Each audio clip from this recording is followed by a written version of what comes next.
Liha berdiri di tengah kekacauan itu.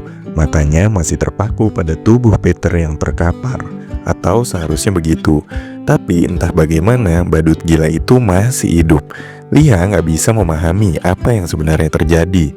Dia merasa semuanya seperti mimpi buruk yang tidak kunjung usai. Dia bahkan berteriak meminta Peter untuk berhenti. Suara tembakan kembali terdengar. Hwayon yang mendengarnya segera berlari kembali ke arah Liha. Liha yang melihatnya langsung panik dan berteriak dari kejauhan supaya Hwayon menjauh dari tempat ini karena terlalu berbahaya. Sementara itu, Peter berdiri dengan tangan terentang lebar. Tubuhnya masih kuat meski sudah bolong-bolong sekujur tubuhnya. Dia seolah menantang, mempertanyakan apakah Liha akan menembaknya lagi. Katanya ini cuma satu lagi kejutan miliknya. Liha menembak lengannya. Lagi-lagi sebuah pesan muncul kalau familiarity Liha dengan kerajaan kembali meningkat. Tapi itu cuma ngebuat suasana terasa semakin membingungkan. Tiba-tiba Peter menghilang dan teleportasi ke arah Hwayon dan kembali berteriak bahwa ini adalah kejutan berikutnya. Ia membanggakan dirinya sebagai perancang kejutan terbaik. Dia bertanya kepada Liha, "Aing jago kan boy?" Hwayon menjerit, meminta agar Peter melepaskannya. Liha masih gak paham gimana mungkin seseorang yang telah menerima serangan sebesar 17.000 damage dan masih bisa berdiri. Ini bukanlah assassin biasa. Bro, ini jauh di luar Nurul boy. Liha menuntut agar Peter melepaskan wanita itu, tapi Peter malah bertanya apakah yang dimaksud wanita itu. Dia dengan tenang menjawab bahwa dia tidak ingin melepaskannya, lalu menantang balik ke Liha. Apa yang akan dilakukan oleh masketir Liha sekarang? Membunuhnya bersamaan dengan wanita itu. Hwayon dari kejauhan menyemangati agar Liha menembak saja tanpa pikir panjang. Tapi Liha nggak tahu harus berbuat apa. Kebingungan dan rasa takut mulai masuk ke pikiran Liha. Lalu datanglah Biemi, muncul secara tiba-tiba dan mengatakan bahwa ia telah mendengar percakapan mereka. Menurutnya situasinya sangat aneh. Itulah sebabnya dia datang cepat-cepat. Biemi memperhatikan bahwa Liha telah dewasa, karena kini dia masukin peluru ke senapan 2 kali, bukan hanya sekali seperti sebelumnya. Peter merasa terganggu. Dia bertanya-tanya gimana mereka bisa mengetahui pergerakannya. Peter mikir kayaknya dia mengenali satu sosok. Gini deh, yep, itu Gwen. Tapi Liha akhirnya menembak dan tubuh badut kucing itu tumbang. Kematian Peter akhirnya datang, atau begitulah kelihatannya. Liha menerima notifikasi lagi familiarity dengan kerajaan meningkat. 2 level bertambah. Dan sebuah pencapaian penting dikunci. Dia telah membunuh top global 5 boy. Kini dia pun menjadi target Midnight Circus. Pesan sistem bahkan memberi selamat secara sinis. Tapi Liha tidak merasa ingin dirayakan. Perasaannya jadi buruk dan gak jelas karena dia mikir ada sesuatu yang gak beres. Hwayon dengan suara bergetar bertanya apakah dia juga akan menembaknya. Dia berlari memeluk Liha, ketakutan kalau pria itu akan kehilangan kendali dan menyakitinya juga. Nara yang melihat semua itu mulai marah. Dia benar-benar gak ngerti apa yang terjadi antara mereka berdua. Nara cemburu nih boy, wadidaw. Tapi kali ini Peter benar-benar mati. Liha terus memanggil, meminta bantuan untuk mengumpulkan item. Dia menyeru Hwayon minggir bentar karena tubuhnya terasa terlalu berat baginya. Alah ya boy, bisa aja. Tapi Hwayon malah menegurnya karena nggak baik menyebutkan berat badan wanita. Si Nara nggak sanggup lagi menahan diri dan akhirnya berteriak, bertanya siapa sebenarnya gadis itu, lalu meminta agar dia tetap berada di belakang Liha saja. Nara lalu menyampaikan bahwa kapten keamanan sendiri telah memeriksa jenazah Peter dan mengonfirmasi kematiannya. Kini Bang Rojak nggak bisa lagi lari dari tanggung jawab. Liha mengakui bahwa semua orang telah melakukan tugas dengan baik. Biemi menambahkan, dengan kematian Peter yang sudah dipastikan, maka untuk 10 hari ke depan dia nggak akan muncul lagi di kastil. Dan sekalipun Midnight Circus ingin membalas, mereka tidak akan mudah menembus sistem keamanan sekarang. Nara bertanya apakah sekarang mereka bisa bernapas lega. Liha mengangguk, meski dalam hatinya masih ada keraguan. Ya, mungkin sekarang mereka bisa sedikit lebih santai. Dengan rasa ingin tahu, Liha bertanya kepada Biemi apa yang sebenarnya mereka bicarakan tadi. Sepertinya mereka saling mengenal. Biemi mengakui bahwa pertemuan itu terasa aneh dan spontan. Dia hanya ingin bertukar beberapa kalimat dengan Peter, tapi dia sadar kalau alasan itu nggak cukup kuat. Ia tahu ini lebih dalam dari yang terlihat. Nara mulai curiga. Dia bertanya apakah Liha hanyalah karakter cadangan atau yang sering disebut sebagai Smurf. Ia juga mengenali nama Gwen yang sempat disebut Peter. Dulu, dia sering keluar bermain bersama sosok itu. Gwen adalah assassin spesialis racun, dan dulunya termasuk dalam top Global 10 saat Middle Earth awal-awal diluncurkan. Menurut Tale, jika Agromi Igor adalah tokoh penting di SAR, maka kalau di Meo, Gwen adalah penguasanya. Namun, suatu hari Gwen menghilang begitu saja. Dan berdasarkan pengetahuan mereka tentang kelas assassin, kemampuan racun dan hubungan dengan Midnight Circus, besar kemungkinan Gwen adalah Peter. Hwayon mengatakan bahwa ia pernah mendengar dari adiknya si top Global Aurora bahwa Gwen pernah mencoba membunuhnya dengan dalih berburu ranker papan atas seperti Mosa. Hwayon pun disebut-sebut sebagai salah satu jenius Middle Earth yang luar biasa oleh Biemi karena bisa menebak itu semua. Biemi bilang kalau ini adalah percobaan pembunuhan pertama yang gagal yang telah mereka rencanakan oleh Peter. Nara yang mulai menyusun kepingan teka-teki bertanya kenapa Biemi membuat karakter baru, padahal Gwen dan Peter saat itu sedang berada di puncak popularitas. Wajah Biemi mulai mode serius dikit nih. Biemi bilang kalau kisah ini tidak menyenangkan, mungkin memang sebuah pengkhianatan, dan Biemi kembali hanya untuk membalaskan dendam. Kita lanjutin di mana Biemi akhirnya memutuskan untuk membuka cerita yang selama ini hanya disimpannya sendiri. Dia mulai menjelaskan bahwa ketika seseorang memulai permainan Middle Earth di lokasi awal, akan ada momen penting yaitu pengenalan terhadap rahasia tiap suku. Liha tidak langsung menangkap maksudnya, tapi Biemi melanjutkan penjelasannya dengan tenang. Ternyata quest yang dimaksud bukan sembarang quest. Ini adalah misi khusus yang hanya bisa diselesaikan oleh suku tertentu. Bahkan hadiah dan pencapaian yang diberikan melebihi batas kewajaran di dunia Middle Earth. Liha penasaran dan bertanya lebih jauh. Biemi pun mengonfirmasi kalau quest ini berkaitan erat dengan pembunuhan sejak awal. Peter saat itu adalah yang pertama dalam segala indikator. Sesepuh lah kalau bahasa gampangnya. Alih-alih bersaing, mereka memilih untuk bekerja sama. Waktu itu bersama-sama mereka berhasil mencapai lokasi rahasia milik suku Meo. Tempat itu nggak seperti yang lain dan penuh legenda dan dongeng tua, menyimpan kunci dari banyak cerita yang terlupakan. Biemi lalu menyebutkan satu hal yang ngebingungin pemahaman Liha, kalau dalam budaya barat, kucing dikenal memiliki 9 nyawa, dan itulah hadiah dari quest ini, yaitu 9 nyawa beneran. Liha sempat bingung, tapi Biemi memperjelas bahwa untuk setiap kondisi tertentu yang terpenuhi, 1 nyawa tambahan akan diberikan. Dan Peter berhasil mengumpulkan semuanya. Semua orang menganggap hal itu sebagai bentuk kecurangan paling sempurna.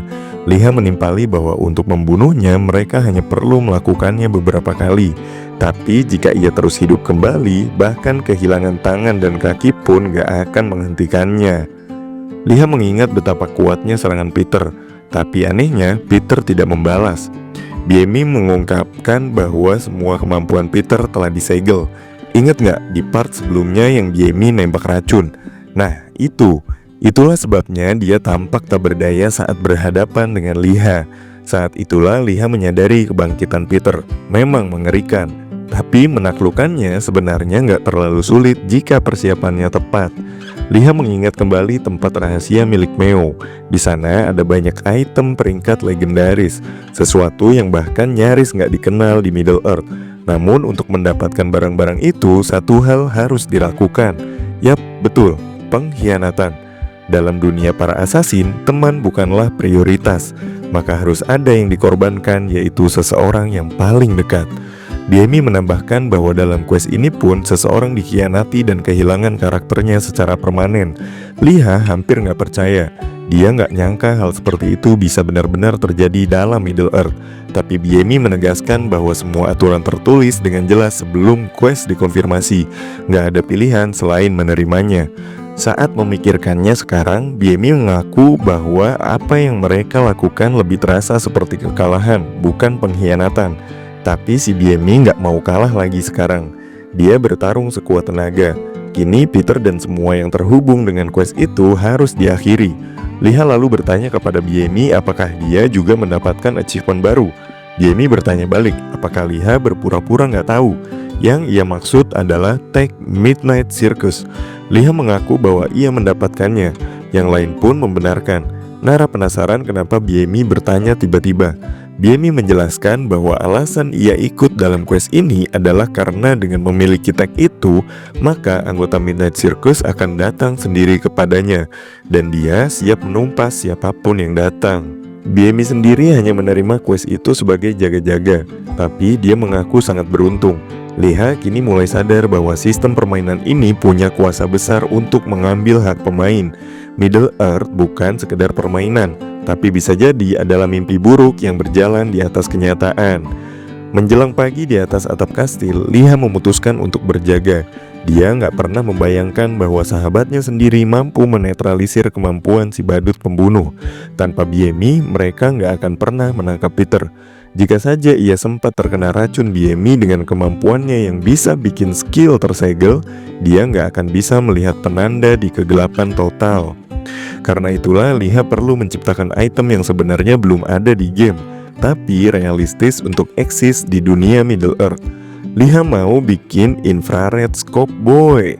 Selanjutnya Liha teringat pada item yang diambil dari Peter. Mungkin ada kaitan dengan kemampuannya sebagai pembunuh. Item itu adalah gelang BDSM. Item itu memberikan plus 200 defense dan efek membatalkan skill mark. Liha segera memakainya, tapi kemudian dia sadar item ini cuma bisa digunakan bersamaan dengan gulungan yang dijual oleh pedagang keliling. Liha mulai merasakan ada yang janggal. Dia kini punya Leontin Heroic, gelang langka, senjata legendaris, dan jubah tua yang sudah sering ia perbaiki. Tapi sekarang bahkan perbaikan pun gak akan cukup. Dia hanya bisa berharap suatu hari akan menemukan baju armor yang benar-benar cocok untuknya. Pagi itu, si Nara berdiri bersama kepala penjaga, menunggu kehadiran Rojak di sisi raja. Nara yakin bahwa Rojak pasti sudah diberitahu tentang segalanya. Apalagi komandan keamanan telah melihat tubuh Peter secara langsung. Kini nggak mungkin lagi Rojak bisa lari dari tanggung jawab. Sang raja sedang marah besar. Akhirnya si Rojak ini datang juga. Rojak langsung memohon pengampunan. Dia berkata bahwa dia sudah mendengar tentang kejadian semalam. Itulah sebabnya dia terlambat. Dia mengklaim bahwa sepanjang malam dia memeriksa pasukan penyihir. Penjaga menyela dengan tajam, menyebut semua itu omong kosong. Dia nggak seharusnya sibuk dengan hal seperti itu, apalagi ketika jebakan sihir kini nggak berfungsi dan raja sedang dalam bahaya besar.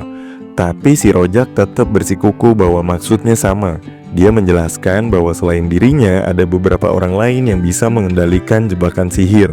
Tapi pada akhirnya tanggung jawab tetap ada padanya. Dengan wajah serius dia berkata bahwa dia siap menerima hukuman.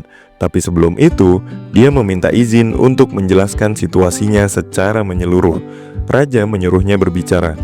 Rojak mulai menceritakan bahwa semalam dia mendapat kabar buruk dan langsung berusaha mencari siapa yang mengendalikan jebakan.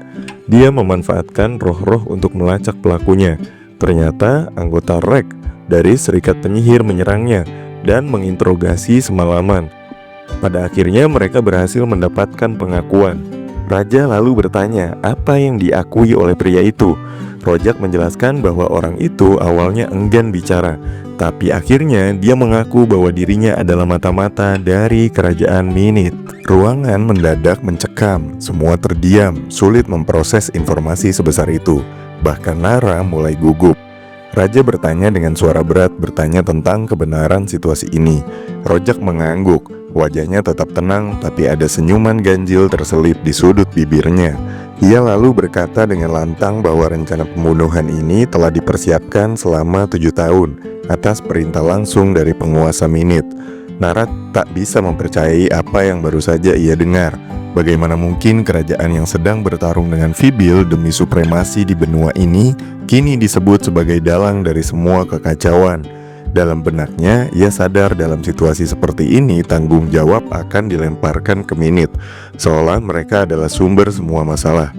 Tapi jika benar begitu, maka perang tak terelakkan. Sang raja tidak ragu, ia segera memerintahkan agar seluruh komandan di kerajaan segera dihubungi. Nara dalam hati kecilnya tahu bahwa semua ini sudah direncanakan jauh hari. Entah ia menyelesaikan questnya atau tidak, hasil akhirnya tetap sama, yaitu perang akan pecah. Sang raja teriak dan menyuruh semuanya agar mereka akan bersiap untuk perang. Nara dan seluruh anggota quest dikumpulkan di ruang rapat. Di sana, Liha melihat sebuah jendela notifikasi yang asing baginya. Dia nggak tahu maksud dari pesan itu. Nara dengan tenang menjelaskan kalau semua yang mereka alami, semua yang mereka saksikan adalah bagian dari quest. Dan kini quest tersebut telah selesai. Hadiahnya akan tergantung pada indikator keberhasilan mereka. Tail bertanya dengan bingung, apakah itu artinya mereka tidak perlu menjaga raja lagi? Nara mengangguk, menambahkan bahwa tujuan utama dari quest ini sebenarnya bukanlah perlindungan, melainkan penyelesaian konflik antara dua kerajaan melalui pengaruh Rojak. Ia menjelaskan bahwa dalam pertemuan terakhir Bang Rojak secara terang-terangan menuduh kerajaan Minute sebagai pelaku percobaan pembunuhan. Dan yang lebih mengejutkan, raja tidak membantahnya dan justru mendukung klaim itu. Perlahan semuanya mulai masuk akal bagi mereka. Ini bukan sekedar skenario quest, ini adalah provokasi nyata untuk memicu perang di seluruh benua. Hwayon tidak bisa menyembunyikan amarahnya. Bagaimana mungkin Bang Rojak kembali melakukan segalanya menurut kehendaknya sendiri? BMI menimpali dengan tenang bahwa di Middle Earth, quest seperti ini bukanlah satu-satunya. Ada momen penentu yang tidak bisa diubah. Sekeras apapun pemain mencoba, perang antara kedua kerajaan memang sudah ditentukan dari awal. Middle Earth cuma nyiapin panggungnya, sisanya tanggung jawab para pemain. Tail menyebut bahwa ini seperti lembaran kedua dari sebuah kisah besar. Nara meninju meja dan emosinya memuncak. Ia merasa dipermainkan. Dia telah melewati semua ini bahkan nyaris tidak tidur, hanya untuk menemukan bahwa segalanya sudah ditentukan. Namun di tengah amarahnya, matanya bersinar. Dia menatap semua orang dan berkata mereka tidak bisa mundur. Mereka harus perang. Perang ini harus berakhir di tangan mereka. Dia tersenyum mendadak, berubah dari amarah menjadi keteguhan. Setelah tim kedua tiba, dia juga menyampaikan terima kasih kepada semua. Dia meminta maaf karena semua ini berakhir seperti ini, meski mereka sudah berjuang sebaik mungkin. Tail menjawab bahwa mereka senang bisa belajar banyak. BMI berkata bahwa mendapatkan label Midnight Circus saja sudah merupakan pencapaian besar. Bahkan Ram Hwayon dalam hati mengakui bahwa familiarity dengan kerajaan Vibil telah meningkat. Nara bertanya apakah Liha masih ingin ke arsip kerajaan. Liha mengangguk. Nara pun menawarkan diri untuk menemani. Dia akan bicara langsung dengan eksekutif tertinggi agar mereka diizinkan masuk. Liha tidak bisa menyembunyikan senyum bahagianya dan Hwayon menatapnya dengan bingung, bertanya-tanya mengapa anak itu terlihat begitu senang. Mereka pun berangkat menuju arsip kerajaan. Di perjalanan Nara menyebut bahwa raja harus menghadapi kenyataan yang sama. Liha tidak memahami maksudnya. Nara lalu menjelaskan bahwa pemimpin serikat penyihir memiliki peran besar. Akan sangat sulit bagi raja untuk menyingkirkan Rojak. Tapi mungkin inilah kesempatan bagi raja untuk menyalakan kembali ambisi persatuan benua. Karena itu masih mungkin. Nara juga menegaskan bahwa walaupun tindakan militer belum dimulai, persiapan tetap harus segera dilakukan. Lihat setuju, mereka mungkin hanya punya waktu sebulan. Persediaan potion dan gulungan sihir harus dikumpulkan. Nara memuji ide itu, tapi di balik ketenangannya, Nara merasa gugup. Ada sesuatu yang ingin dia tanyakan, tapi belum menemukan momen yang tepat. Akhirnya dia bertanya dengan ragu-ragu, sebenarnya apa hubungan Liha dengan Ram Hwayon? Mereka terus berjalan ke arah kanan istana, sementara Nara mengurus aplikasi izin masuk. Liha diminta untuk istirahat sejenak. Saat itu Clark muncul. Dia kaget melihat penyusup yang sama, yaitu Liha. Liha cuma tersenyum kikuk. Tiba-tiba Rojak muncul dari belakang Clark. Ia menanyakan mengapa Nara ada di sini, karena dia pikir wanita itu jauh dari urusan buku-buku tua. Nara cuma menanggapi dengan nada bercanda, menyebut bahwa nampaknya Rojak sedang ingin melucu hari ini. Tapi kemudian dia menegaskan bahwa Rojak telah bertindak seenaknya. Bang Rojak menjawab dengan tenang. Ia berkata bahwa Yang Mulia telah menunjukkan belas kasih dan memberinya kesempatan untuk menebus kesalahan di medan perang. Namun dia menolak menerima sindiran dari seorang Templar yang bahkan tidak mampu menahan penyusup seorang diri. Nara terpaku. Dia tidak percaya apa yang baru saja didengarnya. Dia bertanya ulang, tapi Rojak tetap pada ucapannya. Menurutnya, kekacauan di kastil datang dari semua arah. Liha akhirnya berdiri di hadapan Nara, menatap Rojak dengan tegas. Dia meminta Rojak untuk menghentikan sikap kasarnya. Rojak bingung menanyakan siapa Liha sebenarnya. Dengan penuh keyakinan, Liha menyatakan bahwa dia adalah salah satu dari mereka yang telah menyelamatkan raja. Dia mengungkapkan bahwa si Nara tetap terjaga sepanjang malam untuk memperbaiki kesalahan Rojak, dan untuk itu dia tidak pantas diperlakukan dengan hina. Nara terkejut tapi hatinya menghangat. Dia tersenyum pada keberanian Liha. Alas ya boy, baper tuh anak orang. Dia lalu mengatakan kepada Clark bahwa semua dokumen telah dia serahkan. Gak ada yang bisa membantah segelnya karena itu adalah stempel asli dari raja sendiri. Mereka pun diizinkan masuk ke arsip kerajaan. Tapi saat Liha dan Nara melangkah masuk, Rojak menatapnya tajam. Dia memperhatikan senjata besar yang tergantung di punggung Liha. Sesuatu dalam dirinya tampak kesal dan jengkel. Dia mengenali sosok-sosok itu. 3 masketir itu telah kembali. Nara berdiri di depan Clark dan memastikan bahwa pria itu benar-benar memahami segalanya. Dia menjelaskan bahwa semua dokumen sudah lengkap dan memintanya untuk memberi izin mereka lewat. Clark menyetujuinya dan langsung mengantar Liha ke dalam arsip kerajaan.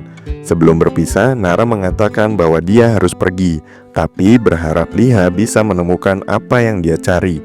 Liha mengucapkan terima kasih, tapi Nara dengan cepat membalas bahwa justru ia yang harus berterima kasih. Tanpa Liha, mereka tak akan pernah berhasil menyelesaikan misi itu. Sebelum pergi, Nara sempat gugup saat bertanya apakah Liha tinggal di Seoul. Lalu, dengan keberanian yang dikumpulkan, dia bertanya apakah Liha bersedia makan malam bersamanya suatu saat nanti. Liha terdiam gak percaya. Untuk sejenak, dia benar-benar percaya bahwa kebahagiaan itu mungkin. Tetapi kenyataan berbicara lain karena Liha kondisinya masih di kursi roda. Dia menjawab bahwa dia bersedia, tetapi tidak dalam waktu dekat. Nara mengerti, dia tahu bahwa Liha sibuk, tapi dia meminta Liha untuk segera menghubunginya jika memiliki waktu luang. Kata-kata itu terasa pahit bagi Liha. Tubuhnya lelah, harga dirinya tenggelam entah kemana, dan dompetnya hampir kosong. Dia tahu satu-satunya jalan adalah segera menabung dan terus bertahan. Liha menoleh ke Clark dan memintanya menunjukkan buku tentang perang kedua antara manusia dan iblis. Dia membuka halaman demi halaman, mencari bagian yang dulu pernah dia lihat saat datang ke arsip atas permintaan direktur akademi. Tapi kini dia mencari lebih sekedar informasi umum. Dia ingin tahu apa yang terjadi setelah pertempuran besar itu. Menurut catatan, pasukan raja mundur menuju selat antara kerajaan Craven dan wilayah-wilayahnya. Lautan di sekitarnya telah dikepung oleh armada manusia dari kerajaan Craven. Semua ini mungkin terjadi berkat bantuan 2 makhluk legendaris, yaitu The Serpent dan Kraken, 2 iblis laut yang selama ini disimpan sebagai senjata rahasia. Faktor tak terduga ini menyebabkan kekalahan telak bagi pasukan Craven. Sisa-sisa pasukan Raja Iblis mundur ke Laut Fajar. Sebuah kapal dikirim untuk mengejar mereka, tetapi tanpa bantuan angkatan laut, pelacakan mereka hampir mustahil. Namun dalam buku itu tercantum bukti tambahan. Laut Fajar ternyata mengarah ke selatan, tempat matahari terbit. Berdasarkan semua data itu, mereka menyimpulkan bahwa semua pasukan iblis menyeberangi laut dan melanjutkan perjalanan ke arah selatan. Liha langsung teringat akan misi kuno, yaitu misi mencari benua baru bersama Fernand. Dia mengecek kembali status misi tersebut. Ternyata misi itu masih aktif. Gak ada satupun pemain yang berhasil menemukan Fernand. Ini adalah kesempatan emas. Menurut buku, pasukan Raja Iblis berjarak hanya sekitar 5 mil atau hampir 10 km. Jarak sejauh itu mungkin bisa dicapai dengan kapal tercepat, tapi kondisi semakin mencekam. Suara-suara aneh mulai terdengar, tetapi tidak ada efek mana, tidak ada anomali sihir, dan tidak ada kehadiran kekuatan asing yang terdeteksi. Anehnya, seorang pelaut yang sempat dipercaya memegang kemudi tiba-tiba kehilangan nyawa. Kepalanya hancur seketika. Jarak kini bertambah menjadi 6 mil. Para elf hutan memiliki dugaan mengejutkan. Di antara sisa-sisa pasukan Raja Iblis terdapat Sniper of Satan, seorang pemilik kemampuan menembak dari jarak yang nyaris nggak masuk akal, hampir 10 km. Jarak sejauh itu nggak masuk akal bahkan di dunia nyata, apalagi jika mempertimbangkan kelengkungan horizon. Tapi ini Middle Earth boy, bukan bumi. Jika Sniper of Satan ini bisa melakukannya, maka Liha pun yakin dirinya juga bisa. Liha memutuskan untuk mengunjungi akademi dan memberitahu Nobro tentang semua yang telah ia alami. Mr. Nobro tidak senang dengan perilaku Rojak. Menurut Liha, Rojak memang mencurigakan, tapi sayangnya nggak ada bukti kuat. Mr. Nobro mengungkapkan kekhawatirannya terhadap catatan yang menyebut soal Sniper of Satan. Menurutnya, ini bukan sekedar dongeng. Ada dua versi legenda tentang Sniper of Satan, versi Brown dan versi Elizabeth. Kemampuan menembak sejauh itu membuat Nobro sangat tertarik, tapi ia mengakui ada hal-hal yang terasa aneh. Kenapa selama perang kedua nggak pernah terdengar nama Sniper of Satan? Mengapa ia baru muncul setelah pasukan iblis mundur? Hal pertama yang harus dilakukan menurut Mr. Nobro adalah memeriksa keaslian legenda ini. Jika memang Sniper of Satan benar-benar ada di antara pasukan Raja Iblis, maka ia pasti sulit dilacak. Liha menerima quest baru, yaitu mencari informasi tentang Sniper of Satan dari kaum Dark Elf. Nobro menambahkan bahwa Sniper of Satan ini bahkan dikabarkan pernah mengalahkan dewa dan mengendalikan kekuatan iblis. Kedengarannya mustahil, tapi Nobro berpendapat mungkin legenda ini bukan berasal dari manusia, melainkan dari ras lain. Dan akhirnya ia menyebut nama itu sebagai suku terkutuk, kaum Dark Elf. Liha merasa agak gimana gitu karena quest ini akan sangat sulit. Kaum Dark Elf tidak bersahabat dengan manusia. Lokasi mereka pun tidak jelas, tapi dia tahu dia harus menemukan mereka. Dia ingin tahu apakah semua yang tertulis itu benar-benar terjadi dalam perang kedua. Liha sempat bertanya sejauh mana Luger dan Kit berhasil dalam quest ini, tapi ia sadar meski bertanya belum tentu mereka akan menjawab. Sebelum tidur, Liha memutuskan untuk mengecek semua status dalam game. Dia telah bermain lebih dari 36 jam. Tubuh dan pikirannya benar-benar butuh istirahat. Saat itu Liha sedang berada di ibu kota. Mungkin sekalian saja mampir ke pelelangan. Barang-barang yang ia pasang sebelumnya mungkin sudah terjual. Tapi sebelum tertidur, satu pikiran melintas. Bagaimana reaksi ibunya jika tahu semua ini? Tiba-tiba di dunia nyata, di rumahnya Liha, ibunya masuk ke kamar dengan sangat tidak percaya dan bertanya penuh kebingungan, apa ini sebenarnya? Sambil menunjuk HP-nya. Ternyata Liha mentransfer 108 juta won ke emaknya, dan emaknya sangat terkejut dengan uang transferan sebesar itu. Ibunya gak habis pikir dari mana putranya bisa mendapatkan uang sebanyak itu. Tapi Liha menjawab dengan tenang bahwa gak ada yang salah. Semua itu dia peroleh dari game. Dia bahkan mengatakan bahwa itu adalah hadiah Natal yang datang lebih awal. Dan pada malam Natal nanti, dia akan mengirimkan lebih banyak lagi. Dia meminta sang ibu untuk gak terlalu khawatir dengan urusan kayak gini, karena sekarang hal-hal seperti itu sudah tidak terlalu sulit baginya. Ibunya sangat berbahagia. Rasa bangga terpancar jelas dari sorot matanya. Liha bahkan bilang kalau tahun depan mereka akan pergi ke Jerman. Selama ini ibunya kan belum pernah sekalipun naik pesawat. Selain itu, operasi pada kakinya hanya bisa dilakukan di Jerman. Liha merasa sangat bahagia. Rasanya luar biasa bisa memikirkan hal kayak gitu, yang dulu bahkan mustahil untuk ia bayangkan. Keesokan harinya, Liha memutuskan untuk mengunjungi guild informasi yang ada di ibu kota. Di sana, Madam Jus menyambutnya dan mengatakan bahwa untuk saat ini, informasi mengenai Raja Pionir sangat sulit ditemukan. karena situasi perang yang terlalu dekat.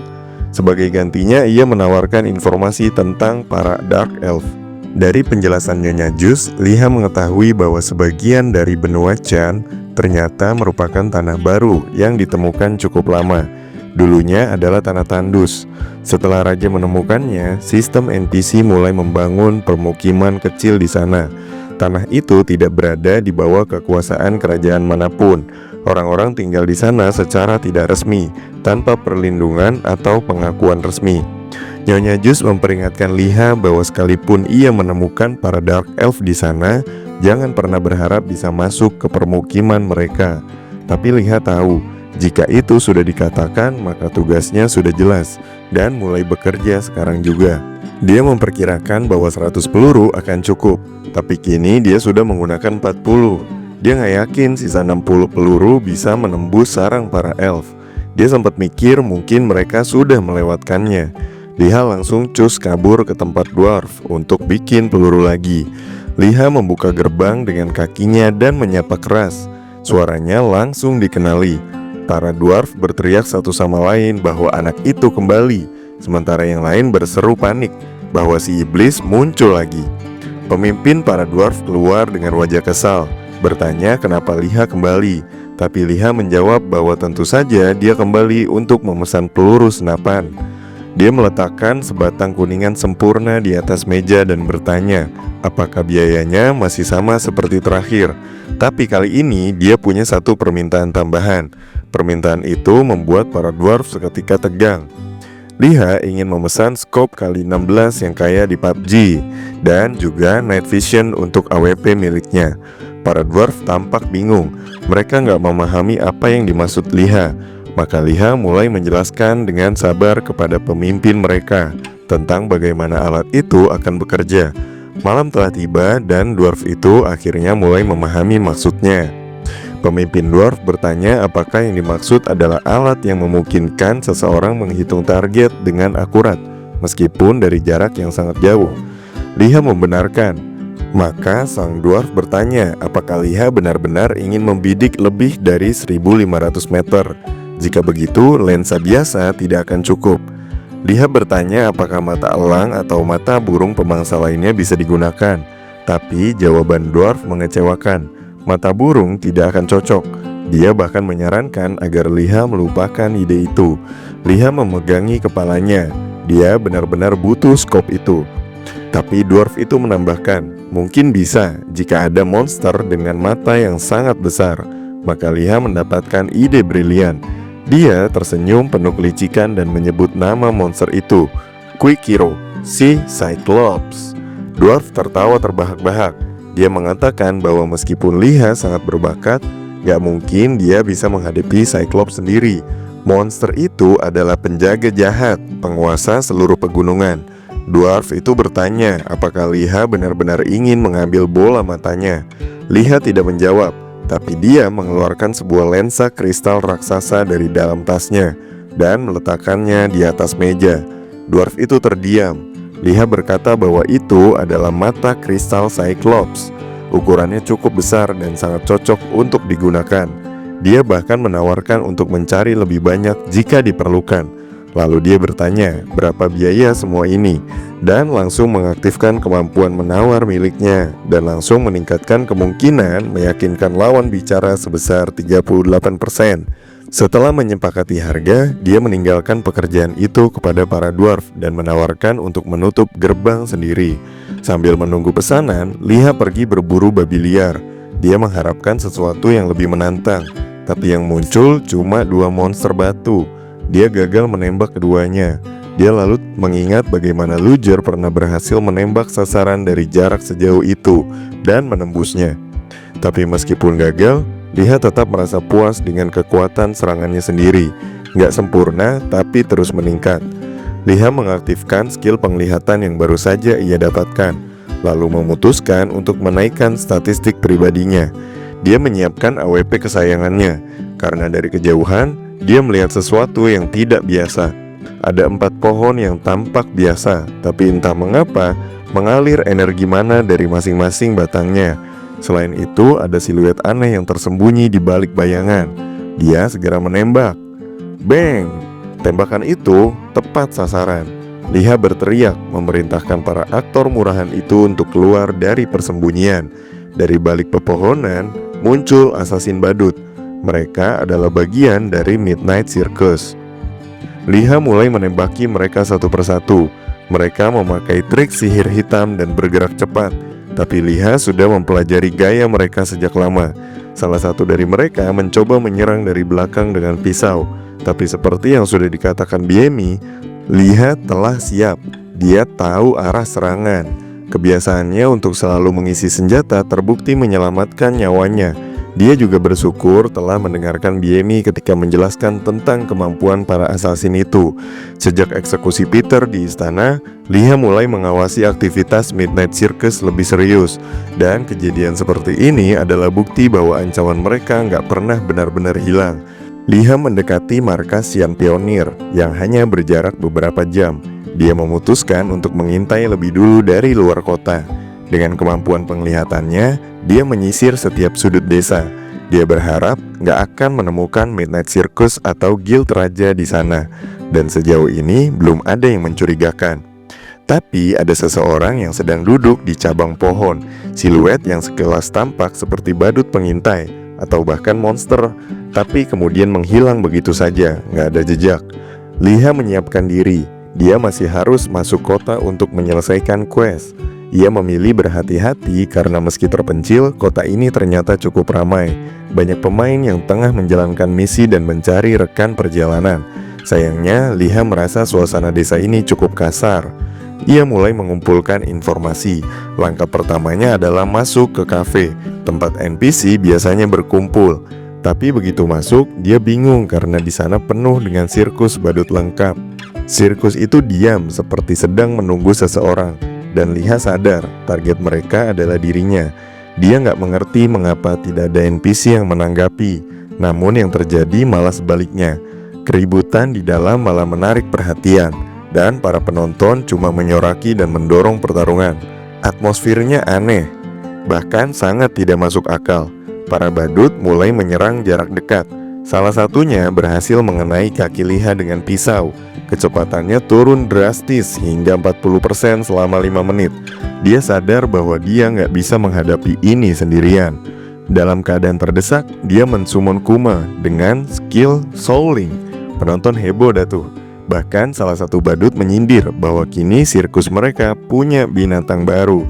Dari sudut ruangan, seorang pria berjubah memperhatikan Liha dan beruangnya. Liha mulai kesal karena pergerakannya lambat dan ia tak bisa mengisi senjatanya. Saat ia mencoba bangkit, salah satu badut sudah berada tepat di belakangnya. Pisau menempel di lehernya. Namun sebelum semuanya berakhir, pria berjubah itu melompat. Dia berteriak memerintahkan para badut terkutuk itu untuk nyah dan menebas mereka dengan pedang kayak Lancelot mode full item. Orang-orang tercengang. Dia adalah Lee Jiwon, seorang ahli pedang arcane. Ternyata Bo Lee Jiwon ini adalah top global 2 boy. Jiwon menatap beruang milik Liha yang kini telah mengecil dan kembali tenang. Dia mendekat dan membantu Liha berdiri. Liha mengambil botol yang diberikan.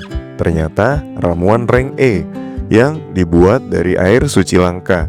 Jiwon mengajak Liha partian dulu dan bilang ingin bicara dan mengajaknya pindah tempat. Terlalu banyak mata yang mengawasi. Liha menerima undangan party itu. Jiwon mentransportasikan mereka ke gua misterius tanpa gulungan teleportasi instan. Penonton di kafe cuma bisa berbisik, mempertanyakan apakah mereka benar-benar melihat ranker top global dan seorang yang disebut sebagai Arcane Sniper. Di dalam gua, Liha menyadari bahwa dirinya baru aja bertemu salah satu pemain terkuat di Middle Earth. Dia sempat menonton wawancara Jiwon yang terkenal akan jawabannya ketika ditanya soal peluang melawan peringkat 1 dunia. Jawabannya saat itu hanya satu, terlalu mudah. Waktu itu Liha menganggapnya sombong, tapi kini setelah diselamatkan langsung, dia bingung mengapa Jiwon menyelamatkannya. Apa untungnya? Jiwon kemudian bertanya tentang kemampuan Liha, terutama skill summon beruang. Dia penasaran apakah itu bos Monsterville, karena Liha hanya seorang masketir, tapi bisa memanggil seperti Beast Conjurer. Liha ragu, jika hanya dirinya yang tahu skill itu, bukankah lebih baik menyimpannya sebagai kartu truf? Namun Jiwon terus mendesak. Dia bilang kalau dia sudah menyelamatkan Liha, maka Liha seenggaknya harus membalasnya. Liha agak terganggu. Gak semua ranker seperti Ram Hwajong. Jiwon terlihat masih muda, bahkan belum dewasa sepenuhnya. Akhirnya Liha merasa kasihan. Karena sama-sama dari Korea, ia memutuskan akan memberitahu. Tapi dengan syarat, dia ingin bertanya sesuatu sebagai imbalan. Jiwon setuju. Liha menanyakan tentang Fernan. Jiwon ingat, ia pernah melihat pemain seperti Indiana Jones itu 4 atau 5 hari lalu dan langsung menunjukkan titik lokasi di peta. Liha merasa seperti mendapatkan keberuntungan besar. Liha lalu bertanya tentang lokasi Dark Elf. Jiwon gak tahu pasti sarangnya, tapi yakin bahwa lokasinya gak jauh karena dia telah membunuh beberapa di antaranya. Liha khawatir jika Dark Elf terlalu ketakutan. Bagaimana dia bisa menyelesaikan quest? Tapi Jiwon mulai kesal karena Liha terus menunda menjelaskan skill. Dia menyebut Liha pelit dan menyindir bahwa Luger ternyata benar soal sifat Liha yang menjengkelkan. Liha kaget mendengar nama Luger. Jiwon menjelaskan bahwa Luger terus menantangnya bertarung, membuatnya jengkel, apalagi dengan kekuatannya yang luar biasa dan keinginan bertarung terus-menerus. Liha bertanya mengapa Jiwon sangat ingin tahu skill miliknya. Jiwon menjawab bahwa ia ingin mengalahkan Alexander, sang peringkat 1 dunia yang memiliki naga. Jiwon bilang kalau dia punya makhluk yang bisa bertahan 5 menit aja, dia yakin bisa menang. Liha berpikir summon seekor beruang gak akan cukup, tapi Jiwon yakin Liha bisa memanggil lebih dari itu. Mungkin bukan untuk koma, tapi sayangnya yang pertama ketemu Liha dan pertama jadi partnernya ya si beruang kecil itu, yang sekarang udah jadi preman beruang koma. Jiwon meminta Liha menunjukkan skillnya. Sebagai balasan, dia bersumpah akan membantunya lagi di lain waktu. Bahkan berjanji jika ia mengingkari janji itu, dia akan menghapus karakternya sendiri. Mereka pun saling bertukar teman. Jiwon mengatakan bahwa begitu Liha menerimanya sebagai teman, dia bisa langsung teleport ke Liha dengan skillnya. Tapi Liha menekankan dengan ekspresi serius bahwa dia hanya akan memperlihatkan 2 atau 3 saja. Itu pun cukup. Jiwon sadar ia telah membuat kesalahan dengan memaksa. Beberapa waktu kemudian, saat mereka berjalan dekat markas Xian Area, Jiwon memberikan informasi lengkap mengenai lokasi Dark Elf. Kini Liha jauh lebih siap. Meski ada rumor bahwa gak ada yang pernah keluar hidup-hidup dari hutan itu, dia tetap harus berhati-hati. Dia menyesal seandainya saja ada alat night vision dari kurcaci sudah selesai. Perjalanan ini pasti akan jauh lebih mudah. Liha tahu ada yang mengawasinya. Dia bisa merasakannya. Tangannya menggenggam senapan erat-erat. Dia menoleh, bersiap menembak. Tapi gak ada siapapun. Dia langsung mengaktifkan skill night visionnya. Dan benar aja, di luar sana, di antara pepohonan, 5 sosok sedang mengintainya dari ketinggian. Dia sempat berpikir untuk menembak salah satu dari mereka, tapi sesuatu menahannya. Hutan ini juga dihuni oleh para Dark Elf. Jika ia menembak dan ternyata yang dia tembak adalah mereka, misinya akan hancur berantakan. Tapi yang mengintainya bukan elf. Dia melihatnya jelas sekarang, badut-badut dari Midnight Circus. Salah satu dari mereka melepaskan panah kecil beracun tepat mengenai tangan Liha. Sebuah notifikasi muncul kalau sebagian tubuhnya lumpuh dan selama 2 menit dia nggak akan bisa menggerakkan satu anggota tubuh pun. Dia terlalu lama berpikir dan sekarang harus membayar mahal. Badut-badut itu tertawa. Mereka mengejek Liha. Mereka bilang 1 senapan saja nggak cukup untuk menghadapi mereka. Mereka mengolok-oloknya menyebut bahwa Liha bodoh. Liha tahu bahwa dia nggak bisa menang saat itu juga.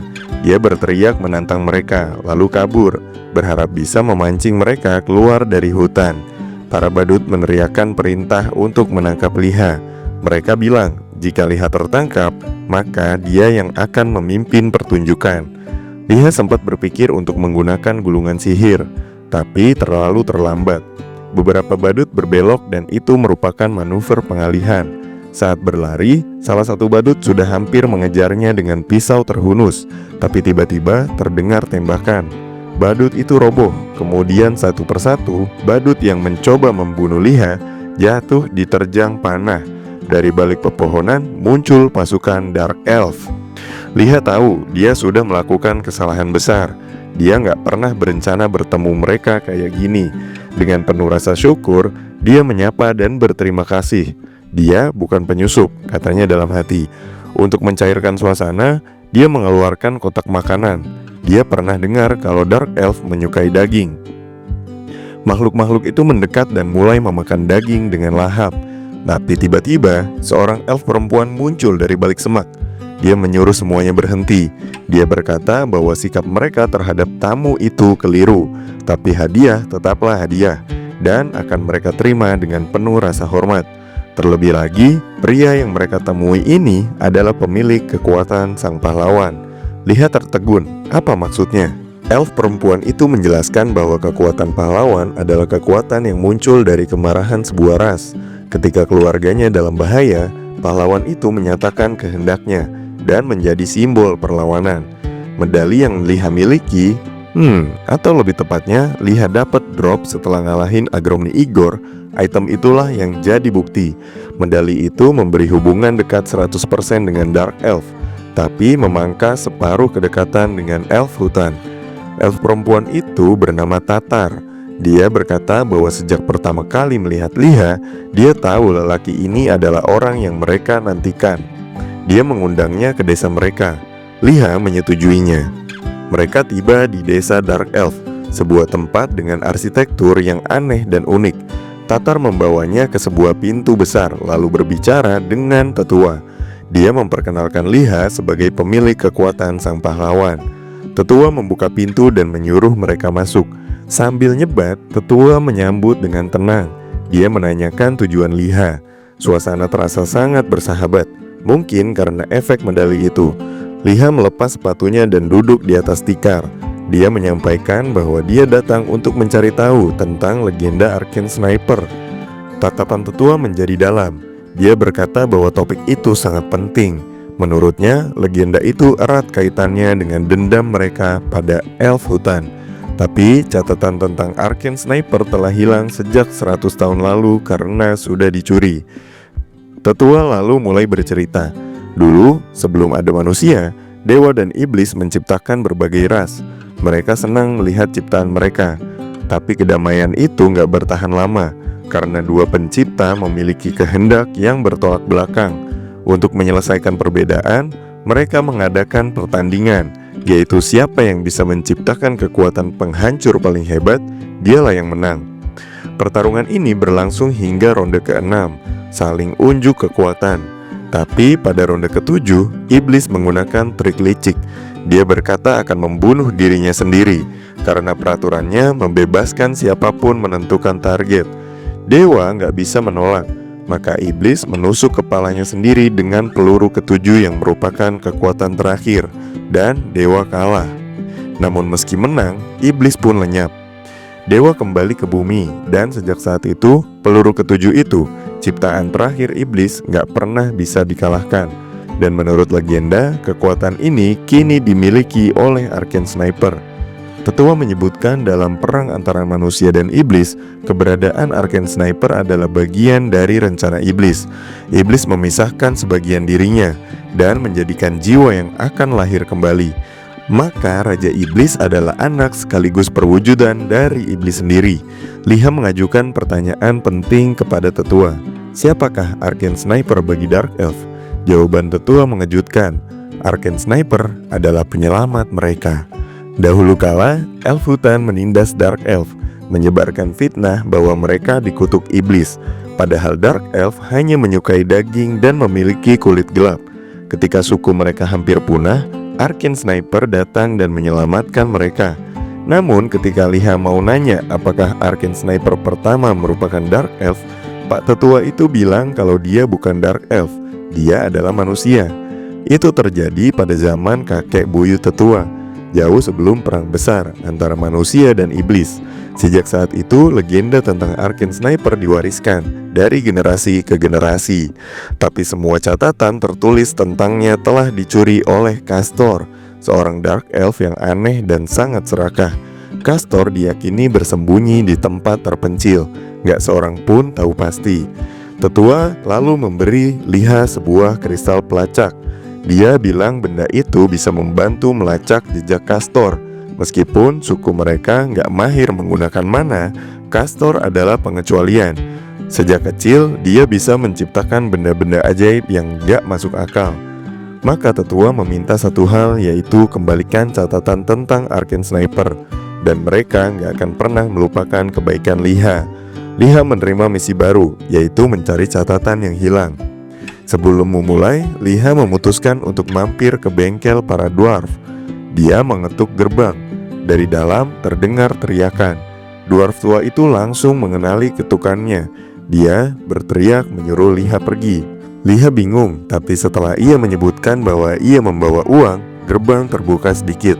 Kepala dwarf muncul dari celah dan mempersilahkan masuk. Di dalam, Liha melihat ciptaan baru dwarf, yaitu skop kali 16 PUBG sebagai alat bidik untuk senapannya. Begitu sempurna, bahkan melebihi ekspektasinya. Tapi wajah si dwarf tampak kusut. Dia mengeluh keras. Harga teknologi sihir semakin tinggi. Ia harus menggunakan kristal mata Cyclops yang luar biasa langka. Dia bahkan begadang selama beberapa malam terakhir. Liha merasa sangat bersalah, tapi juga sangat berterima kasih. Dwarf itu menegaskan bahwa skop ini jauh lebih baik dari kesepakatan awal. Dia hanya meminta satu hal, yaitu gunakan alat ini dengan bijak. Dan Liha bersumpah dalam hati kalau dia akan memakainya dengan baik, demi menyelesaikan misi yang akan menentukan sejarah Middle Earth. Sebelum cabut, Liha juga bilang dia mau buat night vision sekalian. Tapi Pak Tua itu teriak gak mau. Bahkan teriakan yang cukup keras itu sampai satu area bengkel bisa denger. Intinya gak ada lagi order yang aneh-aneh. Cukup sampai situ. Setelah semua kelar, Liha coba ngintip lewat skop barunya.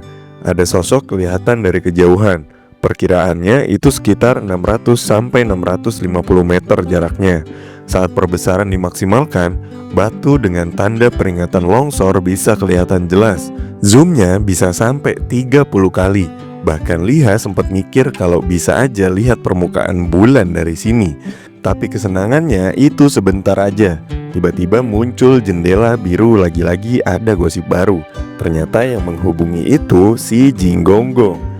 Liha jawab sambil senyum-senyum kecil. Udah lama gak muncul katanya. Pesan baru muncul, bilang kalau Jing udah sampai di markas Xian Pionir. Jing duduk santai di beranda rumah, cerita soal kehebohan yang terjadi waktu sampai di sana. Ada kilatan cahaya terang, lalu rumor beredar kalau seseorang bertarung lawan Midnight Circus dan lenyap bareng Jiwon. Jing langsung mikirnya ke Liha, apalagi karena ada suara tembakan aneh di saat bersamaan. Liha jawab sambil senyum canggung, bilang kalau itu cuma kebetulan.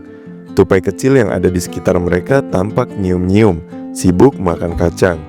Jing bilang bakal nunggu kalau Liha datang ke markas lagi. Harapannya sama kayak terakhir, yaitu minta bantuan.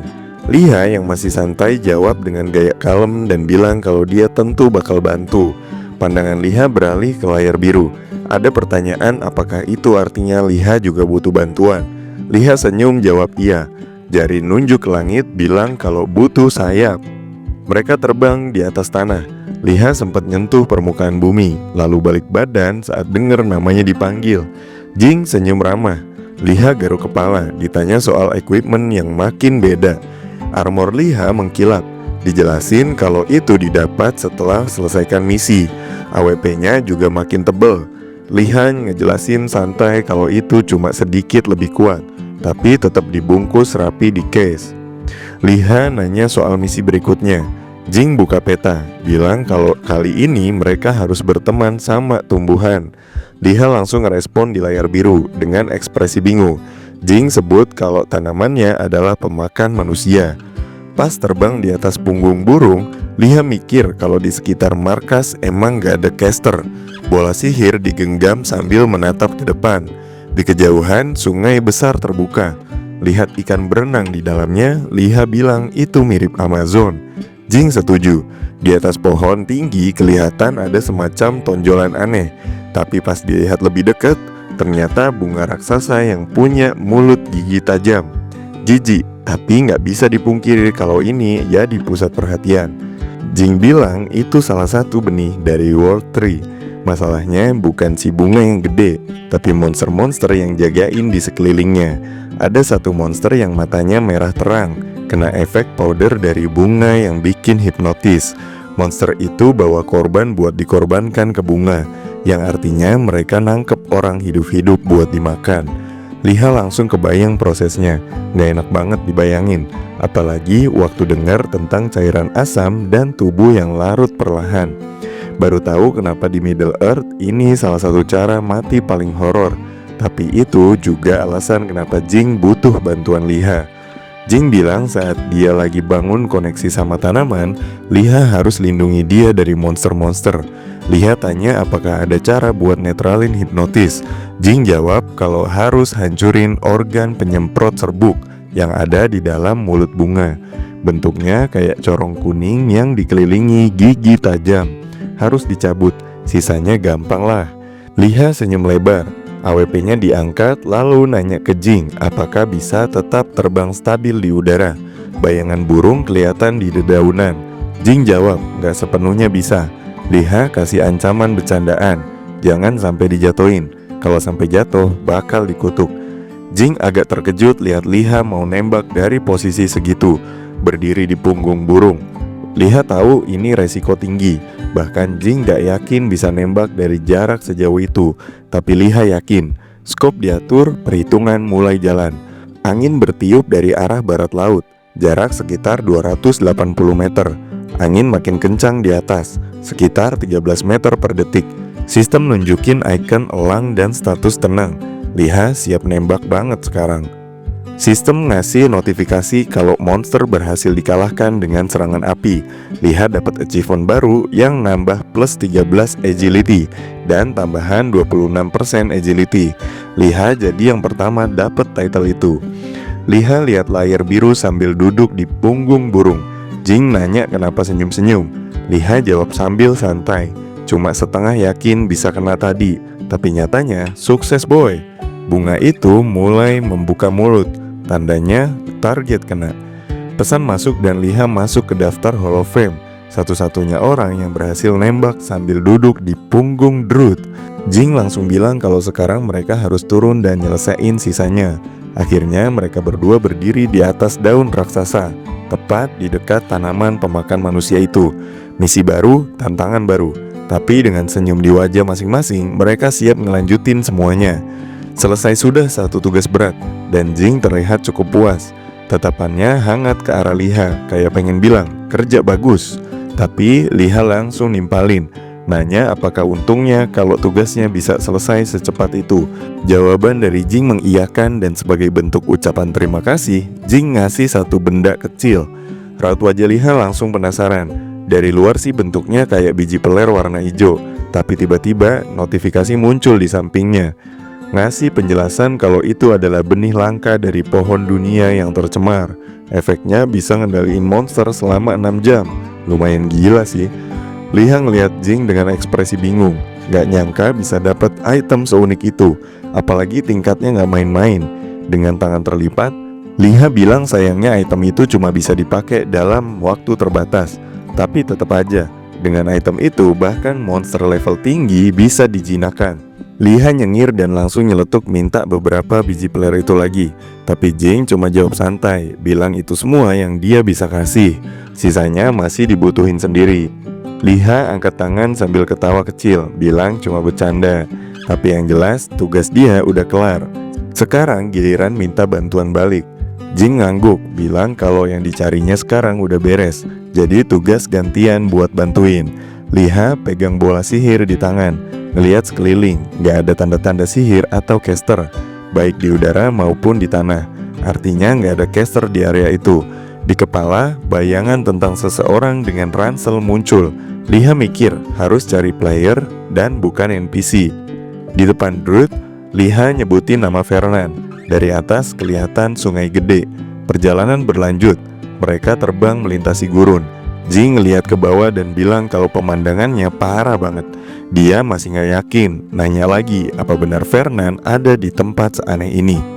Liha masih senyum, Katanya sih info yang dikasih orang terpercaya jadi bisa dipercaya. Terus inget juga waktu ngobrol bareng Jiwon. Katanya sekitar 5 hari yang lalu sempat lihat Fernan di lokasi itu juga. Di tengah lamunan, pikiran Liha juga kembali ke percakapan soal sebuah kuil tulang. Lalu pandangan Liha jatuh ke bola sihir yang mulai bercahaya di tangannya. Jing langsung nanya ada apa. Liha yang duduk di punggung tunggangannya cuma mengerutkan dahi, bilang kalau ini agak susah dijelasin. Tapi yang jelas sekarang harus cari orang lain dulu. Cahaya bola makin terang dan Liha yakin udah nemuin jejaknya. Langkah berikutnya udah jelas. Jing langsung setuju buat lanjut duluan. Jejak langkah pertama dimulai di antara tumpukan tulang raksasa. Ukurannya gede banget sampai bikin Jing heran. Bilang itu pertama kalinya lihat kerangka naga sebesar itu. Sementara Jing masih kagum, Liha mikir soal bola sihir yang makin terang, semakin dekat ke pusat tulang-tulang itu. Lihat susunan tulangnya, Liha sadar bentuknya kayak mengelilingi sesuatu. Tapi belum sempat mikir lebih jauh, Jing manggil dari samping. Begitu nengok, Liha kaget lihat cahaya dari kerangka makin terang. Liha nanya apa yang disentuh Jing, dan jawabannya santai banget. Katanya cuma karena kelihatan keren. Pas balik badan, sesuatu muncul, sebuah tangga. Keduanya langsung berhenti, mandang ke bawah dengan ekspresi bingung sekaligus kagum. Keringat dingin mulai netes karena deg-degan. Jing nengok ke arah Liha dan nanya apa dia ngelakuin kesalahan. Tapi Liha cuma senyum, ngetuk tangan ke tangan Jing, bilang semuanya aman. Bola sihir di tangan Liha bersinar makin terang. Debu di sekitarnya banyak. Lantai juga udah tua dan rapuh. Jing berubah bentuk jadi beruang bear brain, berdiri di belakang Liha, mulai periksa sekitar. Liha nyimpulin, tempat itu udah lama banget gak didatengin orang, tapi si beruang kelihatan nemuin sesuatu. Tiba-tiba muncul jendela biru. Jing nyuruh Liha tunggu sebentar. Dari ujung koridor gelap, Liha ngeliat ada sesuatu. Bola sihir masih dipegang, dan Jing nyaranin Liha buat jalan duluan. Senjata diangkat, fokus ke depan. Mungkin orang yang dicari ada di sana. Langkah mereka pelan maju selangkah demi selangkah. Liha ngerasa bakal keren banget kalau ternyata yang dicarinya memang ada di situ. Tapi masih ada kemungkinan juga kalau nggak sesuai harapan.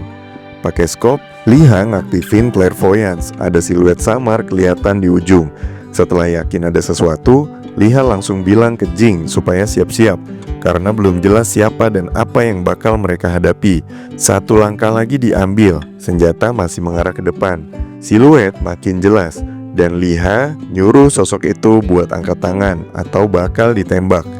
Orang itu langsung nurut sambil senyum. Nanya balik, gimana caranya Liha bisa sampai ke tempat itu. Bahkan sempat nyangka Liha adalah pemilik dungeon. Sosok berambut pirang itu juga nanya apakah Liha bisa buka pintu di belakangnya. Tangan masih terangkat, katanya ada sesuatu penting di balik pintu itu.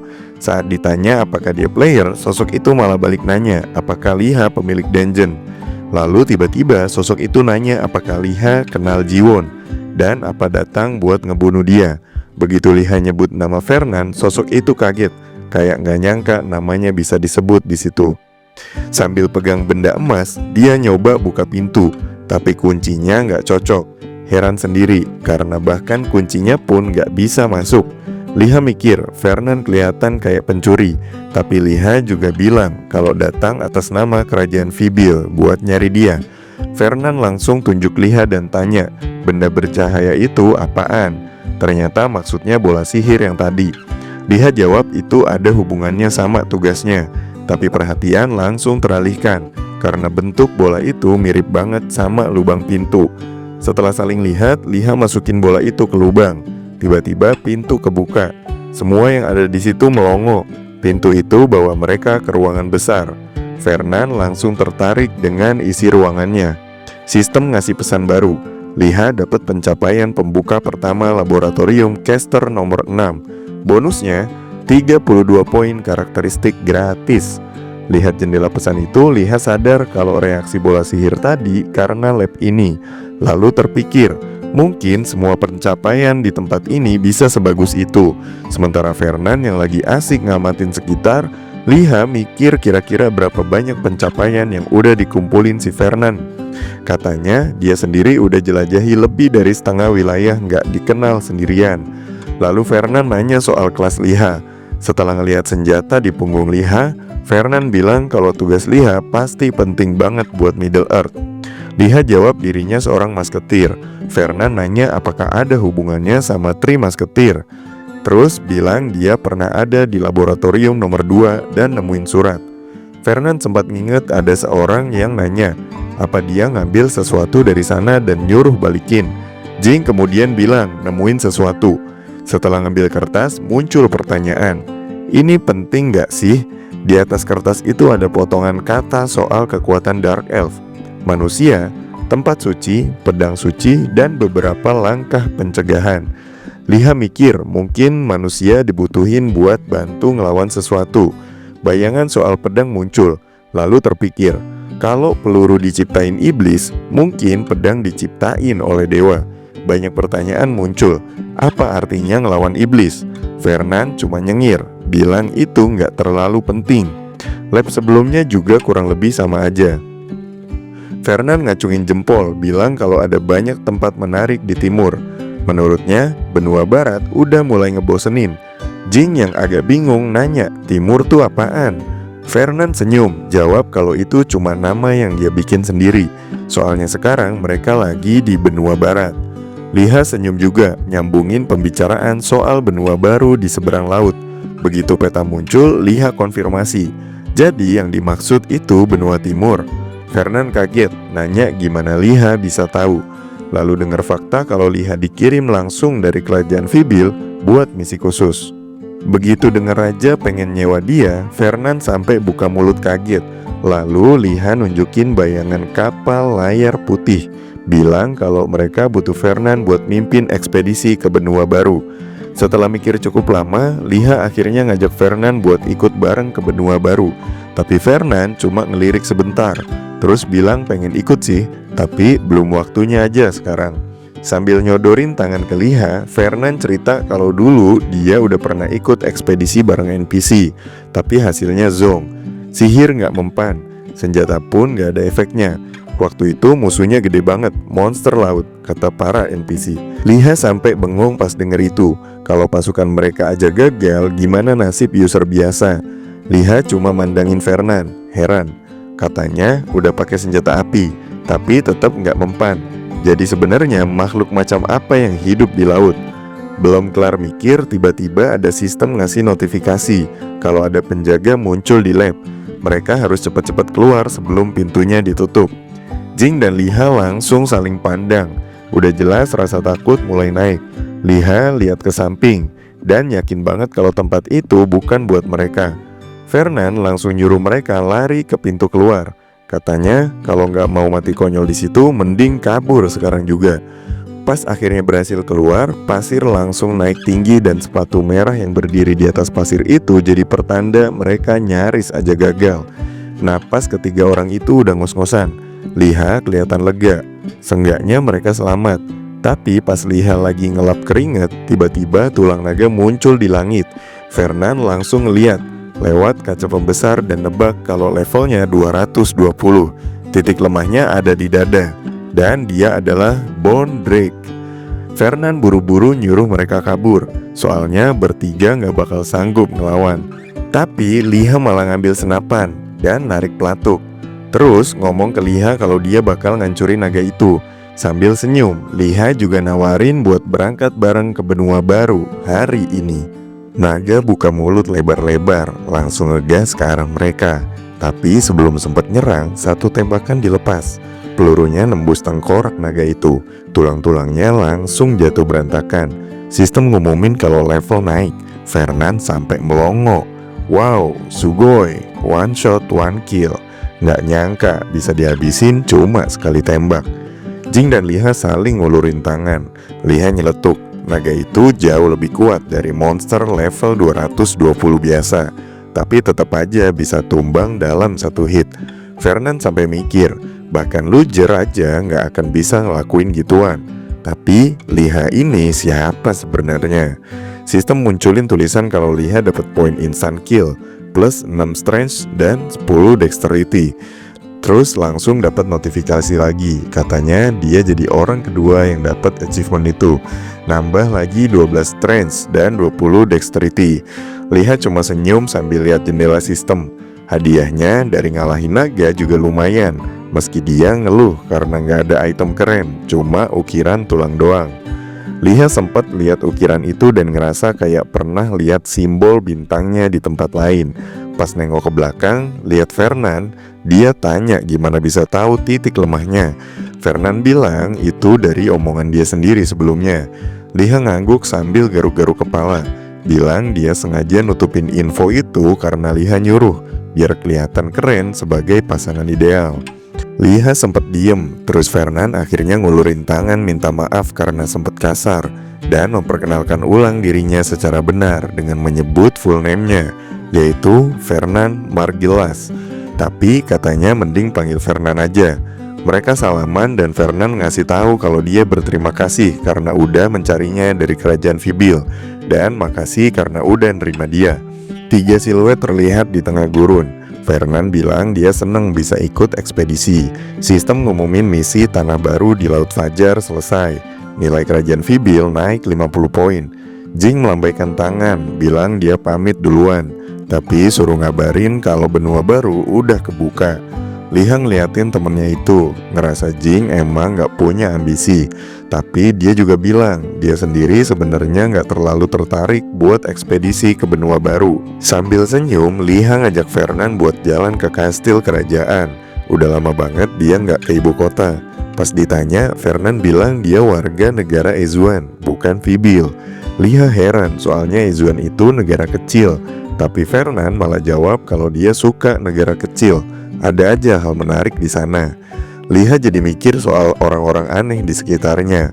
Pas ngelihat awan putih yang ngambang di atas, dia ngerasa semuanya emang bukan orang biasa. Di atap bangunan cahaya matahari nyorot terang.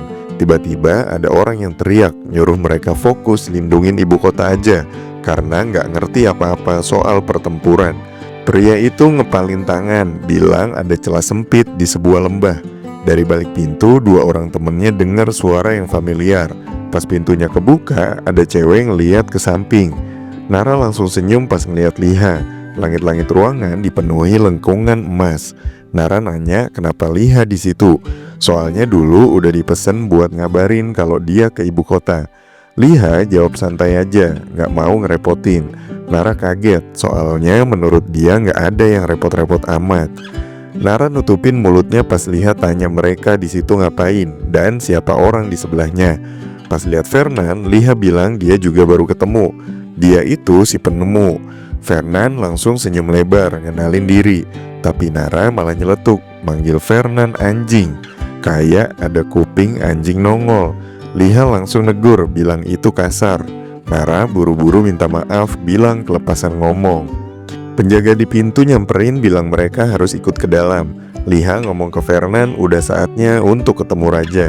Sebuah jendela biru muncul, isinya pesan dari Nara, minta dihubungi setelah Liha sendirian. Soalnya ada yang pengen disampein. Liha senyum dan balas ngerti. Penjaga ngumumin kedatangan Fernan sang penemu dan Liha sang masketir. Raja duduk dengan kumisnya langsung nanya, "Ini Fernan?" Mereka berdua langsung sujud. Liha jawab, "Iya benar, Raja makasih karena udah dengar permintaannya." Tapi Fernan bilang gak usah makasih, dia emang pengen sendiri. Raja langsung masuk ke topik ekspedisi. Tapi berita buruknya, ekspedisi gak bisa jalan dulu. Ternyata Raja lagi nyiapin perang. Fernan dan Liha bengong, gak nyangka ternyata Kraven udah kerjasama sama musuh dari laut. Raja bilang Fibil harus hati-hati megang kekuatan militer. Pokoknya jangan ganggu pasukan laut. Raja janji kalau Kraven dan Minute berhasil ditaklukkan, dia bakal kasih pasukan terbaik. Pas denger namanya dipanggil, Fernan maju dan jawab singkat. Dia selalu nepatin janji. Raja senyum, terus bilang ke Liha buat gak kecewa. Sebagai gantinya, beberapa kapal bakal disiapin biar nanti tetap bisa ikut ekspedisi ke benua baru.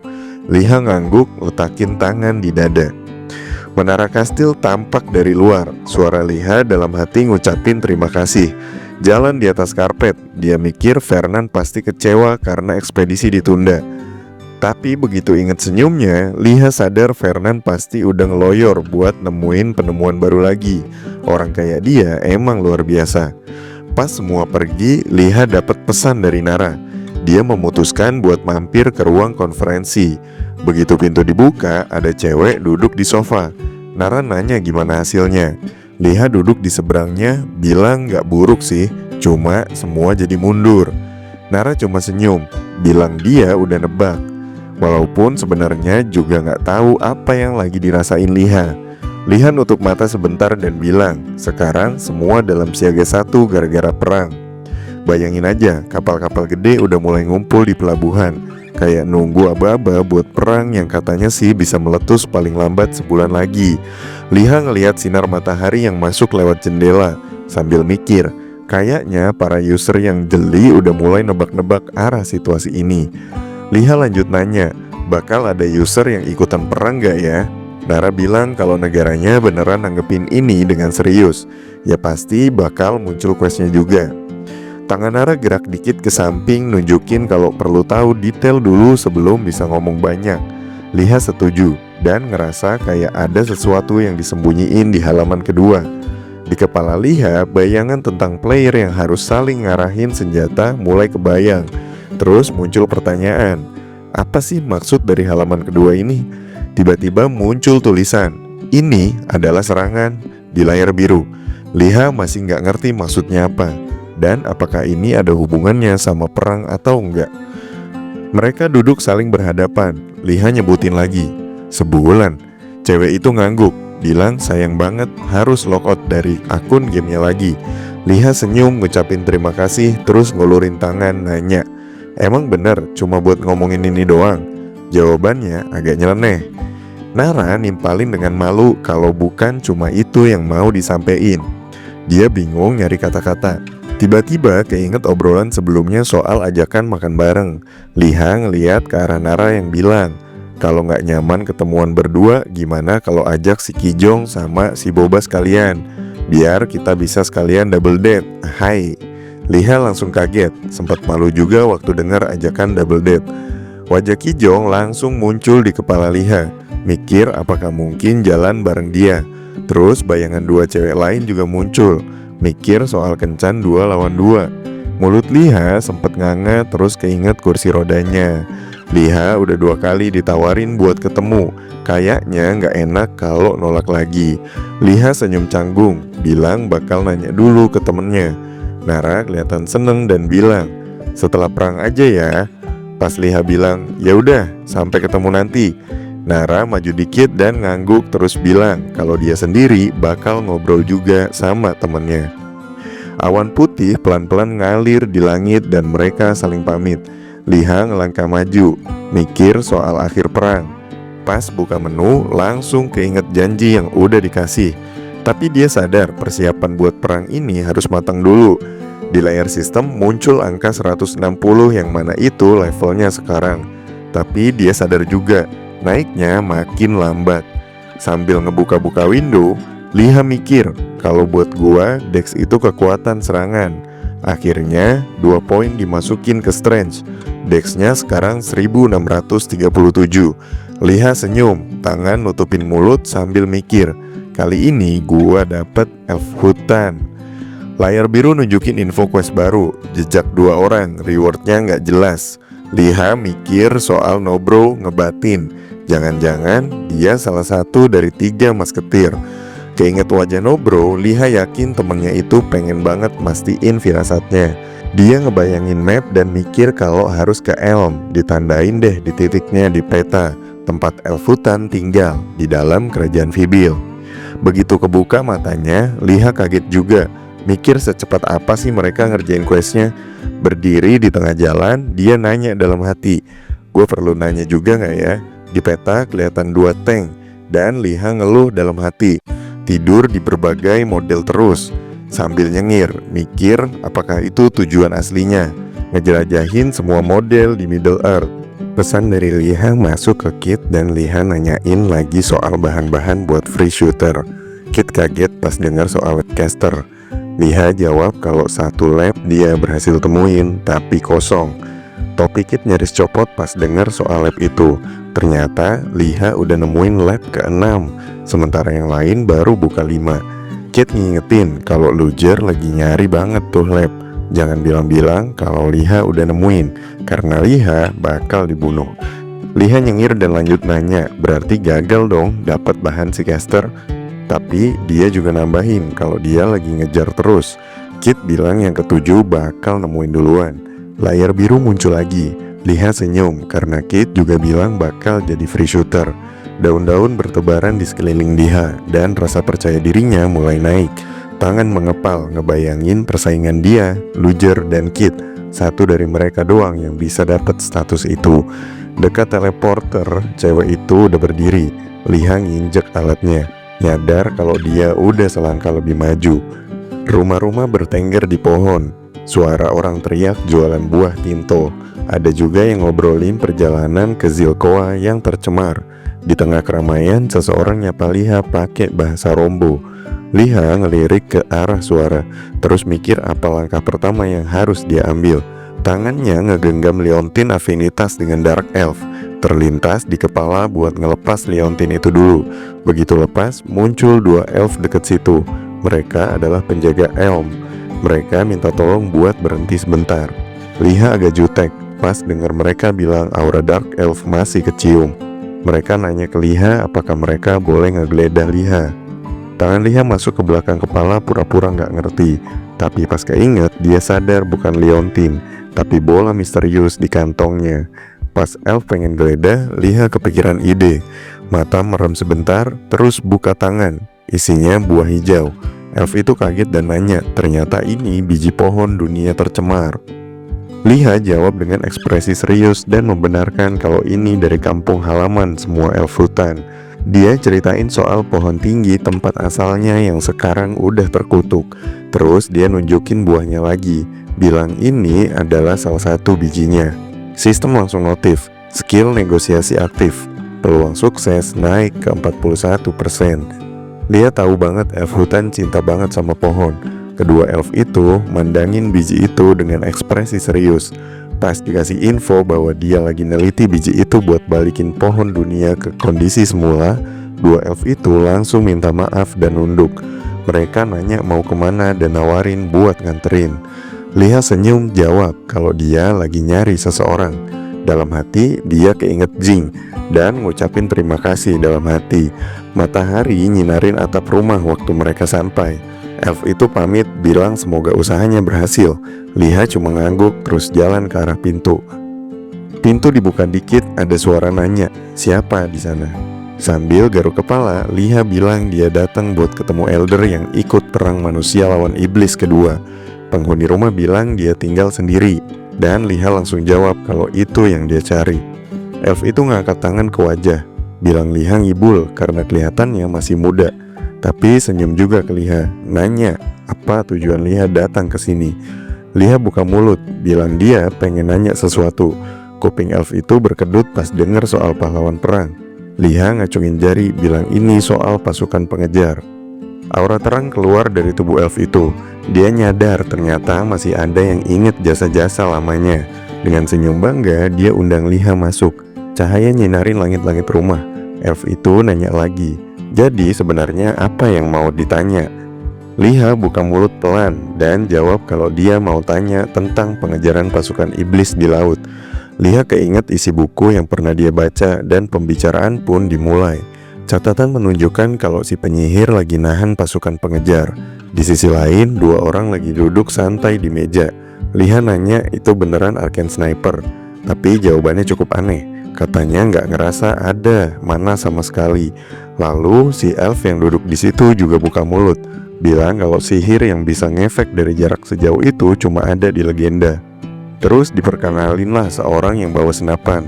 Tapi orang yang cerita juga bilang dia nggak tahu siapa itu orangnya. Cuma yang jelas itu pasti Arcane Sniper. Liha langsung mengernyit, nanya lagi kalau jangan-jangan Arcane Sniper itu Dark Elf. Elf tadi langsung nutup mata. Respon kalau aura sekelam itu biasanya cuma muncul dari Dark Elf. Tapi pas ditanya lebih lanjut, Elf itu sendiri nggak yakin juga. Tiba-tiba muncul jendela biru di depan Liha. Sistem ngasih tahu kalau quest Trace of Two People kelar. Dapat 20 poin plus skill baru. chain teleport. Liha nutup mata, mikir apa yang udah dia tahu sejauh ini. Matahari terang nyorot dinding akademi. Dari situ Liha yakin penembak jarak jauh itu bukan Dark Elf. Di belakang Nobro, Liha bilang kemungkinan besar itu manusia. Sambil nyentuh topi, dia mikir kalau bukan Dark Elf berarti ada satu kesimpulan aja. Sistem tiba-tiba nyambung lagi ngasih tahu kalau jalur perkembangan Arcane Sniper itu jalurnya Braun dan Elizabeth. Sekalian juga ngasih notifikasi kalau butuh instruksi selanjutnya dari Nobro, dan nanya apakah Liha setuju sama syaratnya. Lawan bicaranya langsung ngadep ke jendela, bilang kalau orang yang bisa nyerang sejauh itu cuma dua, antara Mr. Braun atau Elizabeth. Liha sempat ngebayangin wajah mereka, dan kata orang itu kalau ada yang berhubungan sama si penembak, ya siap-siap aja. Tapi Liha yang berdiri di belakangnya malah heran kenapa jadi lebih parah. Pas balik badan, Nobro muncul dan bilang, mending bertiga aja sekalian kerja bareng. Pas ngebayangin wajah Kit, Liha mikir mungkin aja Kit bakal setuju. Tapi pas ngebayangin senyum sinis Luger, dia malah ragu. Liha akhirnya nutup mata, diem aja. Sistem ngasih notifikasi kalau quest diterima. Liha juga bilang setuju, terus ngelangkah maju. Pas lihat daun jatuh, Liha kepikiran kalau Nobro ngomong kayak gitu mungkin maksudnya senjata mereka. Berdiri di tengah jalan, Liha juga mikir skill yang barusan dia dapat harus dicoba. Sistem ngejelasin skill chain teleport. Intinya sih teleportasi ke orang yang aktifin skillnya. Liha ngelihat jendela sistem dengan heran. Nanya sendiri, berarti skill ini cuma bisa dipakai kalau udah diaktifin dulu. Pas lihat detail restriksinya lagi, dia nyadar masketir lain belum ada yang aktifin skill itu. Dia tarik napas, ngebayangin muka teman-temannya. Mikir juga apa mereka bakal bisa gunain skill ini atau enggak. Matahari terang lagi-lagi nyorot dinding Kastil Dale. Berbagai macam senjata dipajang di toko. Seorang pelanggan berdiri sambil ngedumel. Masa potion biasa aja harganya 5 gold. Penjaga toko cuma garu-garu kepala, bilang kalau mereka juga kena pajak. Tapi si pelanggan makin emosi, bilang semua itu omong kosong terus cabut dengan kesal. Dua orang ngeliatin dari atas itu adalah Wayon dan Jachung. Jachung khawatir reputasinya makin turun. Wayon nyilangin tangan di dada. Pas ditanya apa dia baik-baik aja, jawabnya cuma pasrah. Sambil megang koin emas, dia mikir barang yang sekarang ada di tangan mereka bakal bisa dijual 3 kali lipat pas perang beneran dimulai. Pas ngebayangin etalase penuh potion, Wayon yakin banget kalau ini kesempatan buat balikin nama baiknya. Dia juga sempat mikir soal gudang penuh kotak dengan promo gratisan buat beberapa barang. Reputasi mereka bakal pulih cepat. Dari atas benteng, Jachung bilang kalau nggak ada yang tahu kapan perang bakal dimulai. Tapi Wayon jawab, kayaknya udah deket. Angin nerpa rambutnya pas mikir, perang ini udah gak bisa dihindarin. Terus Nyonya Jus ketemu lagi sama Liha, bilang dia udah lama gak ketemu. Liha yang duduk di seberangnya kelihatan capek banget. Dia jawab semalaman bantuin dwarf bikin sesuatu. Nyonya Jus ngebawa topik baru, nanyain persiapan perang. Liha kaget kenapa Nyonya Jus bisa tahu. Tapi Nyonya Jus jawab dengan santai, setiap hari pihak istana nanyain info, jadi dia pasti tahu. Kebayangin aula besar kastil, dia juga ngelihat sendiri kondisi di dalam kastil makin tegang. Semua orang curiga satu sama lain. Asap tipis naik dari cangkirnya pas dia bilang kalau Liha kesini nggak buat ngobrol doang kan. Sambil nyenderin kepala ke tangan, Nyonya Jus nebak Liha kesini buat nyari info monster buat naikin agility. Liha angkat jari, bilang bener banget. Nyonya Jus senyum, matahari masuk dari jendela. Dia nanya lagi soal syarat itu. Liha ngelangkah maju, mikir soal tugas ngebunuh monster level 170 plus dari jarak 1500 meter lebih. Dia inget obrolannya bareng Nyonya Jus, dan yang paling cocok ya monster yang barusan dia sebutin. Pas Liha ke pantai ada beberapa kepiting gede. Itu Raja Kepiting. Liha mikir ukuran segitu bisa makan orang hidup-hidup. Dia ngecek senapan terus rebahan di pasir. Udah lama gak nembak dari jarak sejauh ini. Liha ingat masa-masa di militer. Ini salah satu jarak terjauh yang pernah dia coba. Angin laut cukup kencang. Dia ngitung arah angin yang timur laut dengan kecepatan 11 meter per detik. Tapi setelah lihat pergerakan daun, dia nyimpulin anginnya malah sekitar 13 meter per second. Pas ngelihat capit raksasa, Liha sadar nggak bisa nembak 2 kali. Harus sekali tembak, langsung kena. Dia fokus, wajahnya kelihatan jelas dari balik scope. Tarik napas, tahan, jari dipelatuk, dan bang!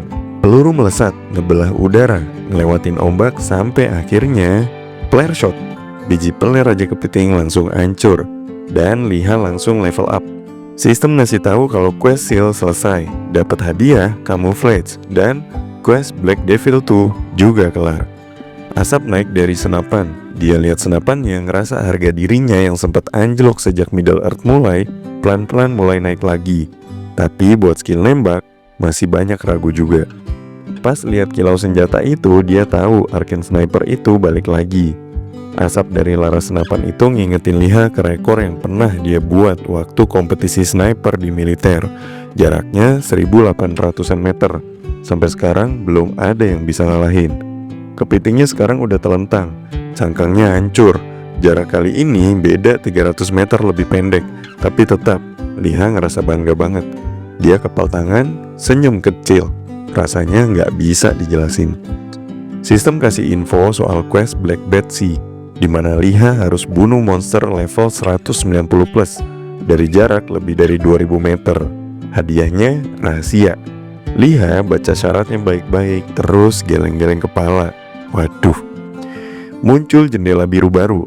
Deskripsi camouflage. Predator menunggu mangsanya, dan mangsa nggak bisa lihat predatornya. Efeknya bikin warna tubuh nyatu sama objek di sekitarnya. Liha ngebayangin bentuknya dan mikir, ini mirip banget sama baju kamuflase. Berdiri deket bangkai kepiting, Liha juga mikir, kayaknya hadiah quest tergantung sama seberapa susah tingkatannya. Tambahin juga poin yang barusan dia dapat dari naik level. Sistem ngasih info dapat 2000 poin. Liha kepal tangan lagi, perasaan puas yang susah didefinisikan. Matahari terang nyorot dari langit kayak spotlight, dan Liha berdiri di bawahnya sambil bilang kalau semuanya udah siap, tinggal nunggu waktu aja. Cahaya dari matahari itu jatuh tepat ke menara, jadi makin dramatis suasananya. Di tengah kerumunan yang makin padat di dekat podium, ada seseorang yang nyolot ngomong soal kaum barbar. Katanya mereka itu nggak punya akal sehat, dan dia sendiri bakal buktiin kemarahan yang penuh darah dan etika. Iya, agak aneh sih, tapi nadanya serius. Terus orang itu manggil Grenville buat maju. Langkah kaki berat mulai terdengar. Grenville datang, jalan pelan-pelan, terus jongkok satu lutut. Pedang diserahin langsung ke dia. Orang itu langsung ngumumin kalau Grenville sekarang jadi komandan tertinggi, ngatur semua pasukan darat dan laut buat perang ini. Grenville angkat pedangnya terus bilang kalau dia bakal patuh sepenuhnya. Pokoknya perintah raja tuh sekarang jadi perintah dia juga. Gak lama King Fibil maju dan buka suara. Dengan lantang dia perintahkan buat hapus nama Minit dan Kraven dari peta.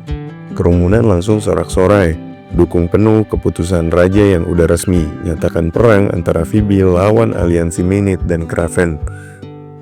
Grenville narik gagang pedangnya. Di layar muncul gambar beberapa orang, Grenville, Ewin, dan Drake.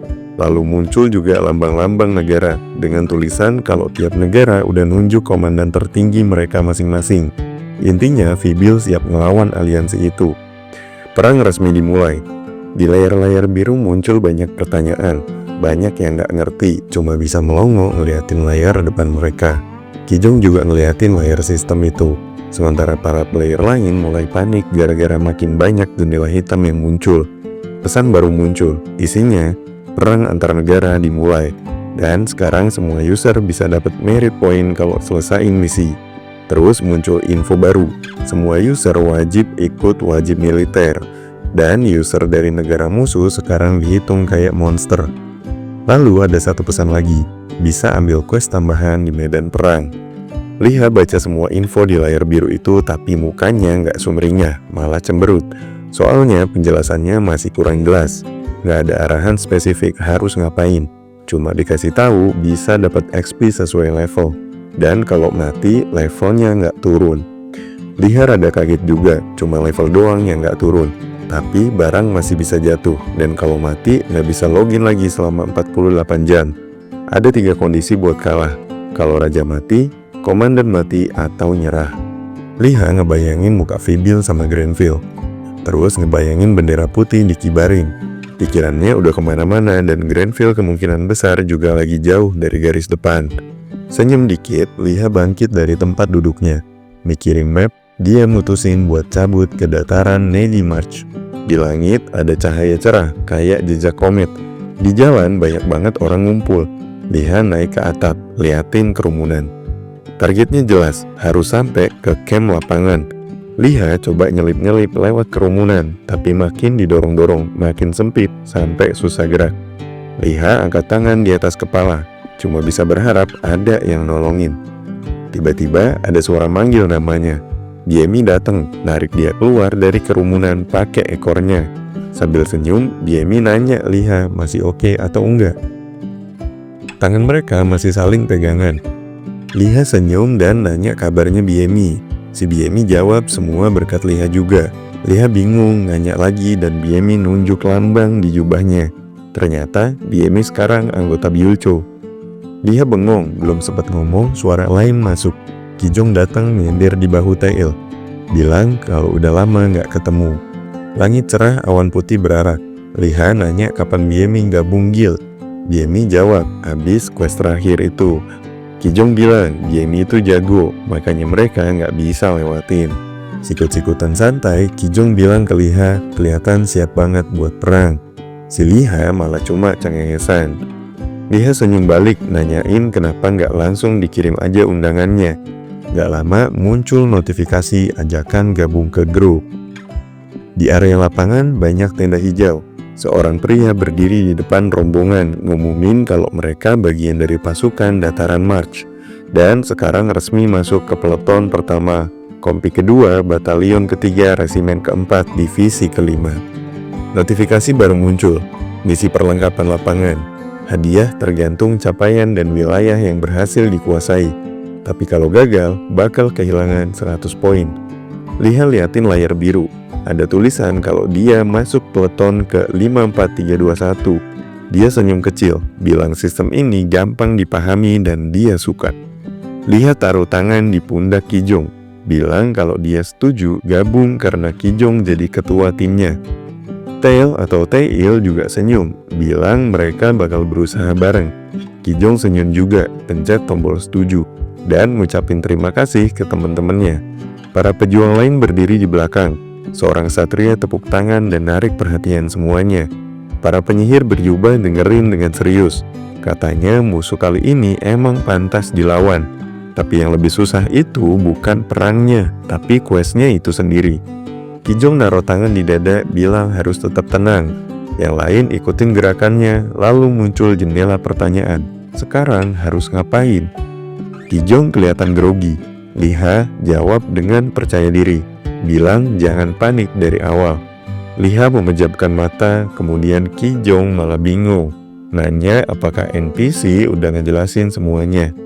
Layar munculin gambar gulungan peta. Semua kumpul dan Liha ngajak lihat bareng-bareng. Di map kelihatan posisi pasukan musuh dan sekutu. Liha angkat tangan ke wajahnya, bilang peta ini bisa kasih info real time. Dia tunjuk satu titik, bilang pasukan kompi pertama batalion ketiga ada di sana dan kayaknya lagi siap-siap nyerang. Biemi ngelirik dan bilang kalau Liha ternyata jago juga baca petanya. Liha jawab santai dan lumayan seneng juga ada yang ngerti cara baca peta. Liha tunjuk tangan ngajak timnya gerak ke arah kompi pertama. Tapi pas ngelihat peta, dia sadar identitas mereka tiba-tiba hilang. Kijong dan Tail langsung bengong. Biemi yang ada di samping Liha bilang berarti kebanyakan udah mati. Liha ngerenung, bilang ini jumlah korban yang gak wajar. Dia penasaran siapa yang udah nyerang. Mereka sekarang berdiri di tengah hutan. Liha ngajak buat cek lokasi dan yang lain setuju. Langit nunjukin ledakan di kejauhan. Liha mikir kalau divisi kelima kayaknya ada di garis depan banget. Dari peta kelihatan jumlah pasukan Vybil sekitar 7.000 orang. Pasukan Minit juga sama jumlahnya. Tiba-tiba Liha ngerasa ada yang aneh. Dia nengok ke belakang, nemuin orang asing. Orang itu terluka parah dan bilang kalau dia dari pasukan Fibil. Prajurit itu nanya ke kelompok itu, mereka musuh atau sekutu. Terus dia minta potion. Belum sempat ada yang ngasih, orang itu langsung jatuh berlutut. Burung-burung terbang dari balik pohon dan suasana mendadak jadi sunyi. Di tengah suasana yang mulai memanas, Liha manggil yang lain buat ngumpul. Kijong langsung kaget pas dengar cerita soal Earth Mage yang katanya underdog tapi sihirnya kuat banget. Seorang prajurit yang terluka nyender di pohon sambil setengah ngos-ngosan, nginget gimana gede dan beratnya batu-batu yang digunain si penyihir tanah. Kata prajurit itu kalau bebatuan gede itu dijatuhin dari atas bukit, udah gak ada harapan buat rebut posisi tinggi itu. Tiba-tiba Tail nutup mata pas dengar diskusi soal kemungkinan gagal kalau Ting Ting masih jagain bukit itu. Setelah buka mulut, Tail bilang ada yang aneh. Liha langsung lirik, kaget juga pas dengar pendapat itu. Tail ngomong kalau aneh banget musuh bisa nebak rencana mereka dan udah standby di bukit. Menurut Tail itu bukan gaya Ting Ting banget. Soalnya Ting Ting itu lebih suka gaya hajar langsung ketimbang strategi ribet. Liha mikir penempatan Stone Mage di tempat sebagus itu pasti bukan kebetulan. Kesimpulannya cuma satu, di pihak lawan pasti ada ahli strategi yang jago. Liha lihat ke arah teman-temannya dan nyaranin buat lewat arah itu juga. Tapi Kijong nyaut, nanya lagi yakin mau lewat situ. Kalau ada match-nya gimana? Gak mending cari jalur lain aja? Liha cuma ngebayangin tanda batu dan jawab santai kalau masalahnya cuma si match. Ya tinggal hati-hati aja. Terus Liha sempat senyum dikit sambil bilang ada seseorang yang bisa ngurusin soal beginian. Diemi muncul, mereka berdua tos saling ngerti maksud satu sama lain. Senyum mereka berdua agak creepy, seolah udah ada rencana gede di kepalanya. Kijong kelihatan bingung, gak ngerti mereka lagi ngomongin apa dan bakal ngapain. Di depan mereka ada pagar kayu yang lindungin bukit. Liha narik baut senjatanya. Seorang prajurit ngeliatin senjata Liha dan nanya, yakin bisa ngurusin ini? Dengan senyum kaku, dia bilang mending nunggu seminggu aja sampai prajurit musuh respawn abis restart. Soalnya kalau sekarang bisa gagal total. Tapi Liha senyum kalem, lalu ngarahin senjatanya. Katanya ini bukan bagian dari rencananya, tapi kadang emang perlu improvisasi. Di sisi lain, Ting Ting lagi duduk di tendanya pas ada tentara masuk, bilang kalau makin banyak pasukan yang muncul. Ting Ting heran, soalnya menurut dia gak bakal ada yang muncul lagi dalam waktu dekat, minimal 10 hari. Tapi faktanya beda. Kijong datang sambil lari bawa tameng, terus jagain anak buahnya. Ting Ting kesel karena ngerasa dipanggil buat urusan gak penting. Tapi pas lihat Kijong, pikirannya langsung berubah. Walau masih Templar, tapi kelakuan Kijong lebih kayak orang gila. Kijong ngeluncur pakai teknik lemparan, ngaktifin pertahanan tinggi dan bikin angin kayak muter di sekitar tangannya. Musuh langsung terpental. Ting Ting sempat nyoba nembak, tapi rekan botaknya narik tangannya, bilang dia bakal tahan musuh karena lagi bosen. Batu-batu mulai ngumpul di dekatnya. Tentara lain mau bantu, tapi Ting Ting nolak. Katanya urusan begini gak usah dibantu, sekalian leveling katanya. Tapi belum sempat ngomong panjang, tiba-tiba ada kilatan cahaya dekat mukanya. Boom! Headshot. Darah nyiprat kemana-mana. Tentara yang ngeliat bengong, matanya mengecil ketakutan pas lihat komandannya udah tumbang. Kijong ngeliat ke depan terus nengok ke belakang. Panik nanya apa yang barusan terjadi. Asap keluar dari moncong senjata. Sistem ngasih notifikasi. Liha dapat 17 kontribusi poin perang. Tembakan berikutnya nambah 2 poin lagi. Bang, bang, bang. Liha terus ngincer pakai scope dan terus mengeliminasi kroco-kroco yang ada di jarak tembaknya. Beuh, ini mah farming point doang si Babang Liha. Dalam hati mikir kalau targetnya masih di bawah 1 km, bisa kena walau tanpa skill. Senyum dikit, terus ngajak yang lain buat rebut bukit itu. Semua teman-temannya ngeliat dengan ekspresi bingung campur kaget, lihat musuh udah tumbang semua. Kijong melambaikan tangan, ngajak semuanya buat maju. Dia jalan masuk ke camp musuh, bilang agak gak enak sendirian. Biemi dan Tail ngikutin, senyum-senyum santai. Ada satu anak dengan bandage di kepala yang ngeliatin camp musuh udah kosong. Langsung bilang berkat Kijong semua jadi aman. Tail ngangguk setuju. Bendera musuh masih berkibar pelan kena angin. Kijong dan Liha lihat ke arah tenda-tenda di depan, terus berlindung di balik pagar kayu. Tail dan Diemi ngintip dari balik pagar juga, mikir apa harus langsung bersihin semua yang tersisa. Liha jongkok bilang kalau sebagian besar pasukan Minit lagi di garis depan. Ngelihat tenda-tenda hijau, dia yakin itu tempat logistik atau pusat medis. Pas lihat salah satu yang luka, dia nambahin kalau kayaknya jumlah mereka nggak banyak. Pendapat itu juga disetujui. Diemi ngelihat pagar, bilang kayaknya itu pusat pengobatan. Anak dari geng mereka ngitungin jumlah musuhnya. Kijong dan Liha saling pandang sambil senyum, nyadar kalau musuhnya nggak sebanyak itu dan bisa ditangani dengan mudah. Tiba-tiba dari bawah, Kijong nanya, "Itu apa?" Muncul tampilan di layar, ada kotak bertuliskan High Class Improvised Explosive Device. Liha langsung keinget sama sumbu menyala di alat itu. Katanya alat ini lebih kuat dari sebelumnya, jadi mending gak dipegang dulu. Ngelihat ke arah tentara lain, Liha bilang kalau mereka udah siap, maka saatnya langsung bergerak. Dengan ekspresi serius, Liha maju. Di sekitar situ kelihatan para prajurit musuh yang lagi ngurusin yang terluka. Liha ngelangkah mundur sedikit, mulai hitung mundur dari angka 3. Tangan kanan masuk ke belakang, 2, dan saat angka 1, bom dadakan itu dilempar ke udara. Kotak itu mendarat di kaki musuh. Mereka sempat bengong, gak ngerti itu benda apa. Tapi gak lama, boom, ledakan gede ngeguncang area. Sistem langsung ngasih notifikasi poin kontribusi perang bertambah. Liha buka mulut lebar dan teriak, "Shinzu, Sasageyo!" Teman-temannya langsung nyerbu. Tail nyalain api di pedangnya, ngeluncurin serangan berapi. Diemi semprot cairan beracun dari mulutnya, ngenain mage musuh. Seorang dari tim ngasih perintah buat habisin mage duluan. Kijong senyum lebar gak ngasih kesempatan. Tangan kanan maju, aktifin shield charge. Musuh langsung terpental. Ada yang nunjuk ke samping, bilang harus kasih sinyal ke garis depan. Tapi belum sempet ngapa-ngapain, dua-duanya udah roboh kena tembakan. Asap tipis masih keluar dari senjata Liha yang baru nembak. Liha jalan pelan mendekat ke Kijong buat nanyain soal kerugian. Kijong langsung jawab santai, katanya nggak ada yang mati, cuma satu yang luka ringan. Katanya sih gampang banget. Tiba-tiba sistem langsung munculin notifikasi, tentara Fibil lagi nguasain zona 130. Baru 1,6% proses pendudukannya, dan zona itu harus dijaga selama 1 jam. Begitu baca pesan itu, Liha agak kaget. Dari kejauhan, si bocah juga kelihatan kaget, ngeliatin 2 siluet orang di kejauhan. Dari tempat tinggi, 2 orang buronan dari pasukan Minit ternyata juga lihat sesuatu. Wilayah campnya Liha kelihatan jelas dari situ. Bisa dibilang semua orang di sekitar situ udah dapat notifikasi yang sama. Salah satu prajurit nutupin wajahnya sambil ngeliat notifikasi sistem yang ngingetin kalau wilayah itu harus direbut lagi dalam 1 jam. Teriakan langsung terdengar kalau puncak bukit udah direbut musuh. Komandan yang kaget banget langsung disamperin. Ada yang nanya kenapa bisa sampai segitunya. Bukannya komandan itu bisa ngadepin ranker level berapapun.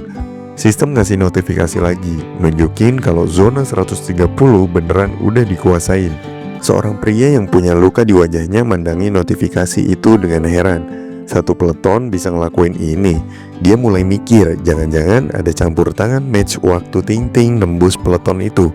Kebayang Kijong lagi ngumpet di balik perisai. Dia sendiri heran gimana serangan spesial itu bisa berhasil. Pasukan seragam hijau langsung nyerbu maju, teriak-teriak buat rebut wilayah itu duluan. Pria itu nahan tangan di depan dadanya, mikir kalau sekarang bukan waktu yang tepat buat maju. Dia langsung kasih perintah buat rebut musuh dari pihak Minit. Di sisi lain, Liha dan timnya udah berdiri di pintu masuk camp. Sistem ngumumin kalau proses pendudukan udah naik jadi 5%, dan zona itu harus dipertahankan selama 57 menit. Pria yang tadi juga nambahin, apapun caranya wilayah itu harus direbut balik. Kijong cuma bisa narik napas panjang, terus ngangkat senjata ke atas. Suara seruan buat semua tentara langsung nyebar kemana-mana. Kijong ngeluarin perintah ke seluruh anggota Byulcho buat nyiapin formasi tempur tim A. Serangan musuh langsung nyabet terang di depan mata. Tapi sistem juga ngasih info kalau zona 130 udah dikuasain Fibil Army. Kijong langsung blok serangan itu. Dan proses pendudukan udah naik jadi 52%. 2 orang kena tembak di kepala. Zona itu sekarang harus dijaga selama 29 menit lagi. Liha pegang pistol di 2 tangan, bibirnya ngepres. Dia sadar tinggal 29 menit lagi dan mereka semua udah kelihatan capek banget. Dia ini masih ngeluarin racun dan Liha nyadar semua udah kelelahan. Tebasan pedang Kijong ninggalin bekas merah di udara. Tenaga pasukan udah mulai habis, tapi mereka tetap maksa bertahan di medan perang. Liha mikir gak nyangka harus pakai senjata rahasia di awal perang kayak gini. Liha langsung teriak nyuruh pasukan Fibil buat simpen skill dan siap-siap lari ke tengah. Kijong langsung noleh dan nanya, maksudnya apa? Kok malah mundur? Tiba-tiba tanah di sekitar Liha mulai retak. Soling aktif. Liha nyuruh Kijong sabar sebentar. Koma dipanggil, sistem ngasih notifikasi kalau animal companion udah mulai muncul buat 30 menit. Levelnya 66 dan damage-nya naik 75% dari level user. Mata Koma langsung merah begitu dengar perintah buat ngancurin semuanya. Level Koma naik ke 186. Tapak kakinya ngebelah tanah, ngebuat musuh yang lihat langsung melongok. Koma ngebabat musuh sambil lari kenceng. Liha terus nembak dari atas punggung Koma. Kijong sampai melongo lihat semuanya. Debu naik tinggi di medan perang. Pria berbekas luka tadi cuma bisa mandangin ke atas, gak ngerti apa yang barusan terjadi. Liha lihat ke arahnya, nanya apakah dia dari pasukan Fibil. Terus nyuruh ngikut karena waktu mereka gak banyak. Sambil ngelipet dahi, Liha juga bilang kalau master dari Guild Bilcho udah ada di area ini, tapi kekuatannya gak bakal bertahan lama. Pria tadi kaget sementara rekan-rekannya ngangguk, bilang kalau mereka emang tahu guild itu. Liha nyuruh Koma maju duluan ke tepi zona, terus nyuruh yang lain buat lari ngikutin. Sistem akhirnya ngumumin kalau proses pendudukan udah 100%. Notifikasi baru bilang kalau zona 130 udah resmi dikuasain Fibil Army. Quest Field Equipment Plan March juga selesai. Liha dapat 377 poin kontribusi perang. Bendera merah berkibar di tiup angin. Seseorang nunjukin tempat di peta, nanya ini apa? Tangan lawan mindahin chip di peta nyaranin biar divisi 6 sama 7 digeser ke sana. Pria itu sempet nganga nanya beneran nih. Lawan bicaranya mikir sebentar terus jawab setuju juga. Chipnya digeser dan kelihatan banget mereka paham maksud dari masing-masing. Tapi katanya itu baru perkiraan. Jadi mending divisi dipindahin aja ke situ. Sambil nutupin wajah pakai kipas, lawan bicaranya bilang kalau posisi itu bisa ngebentuk strategi yang diinginkan.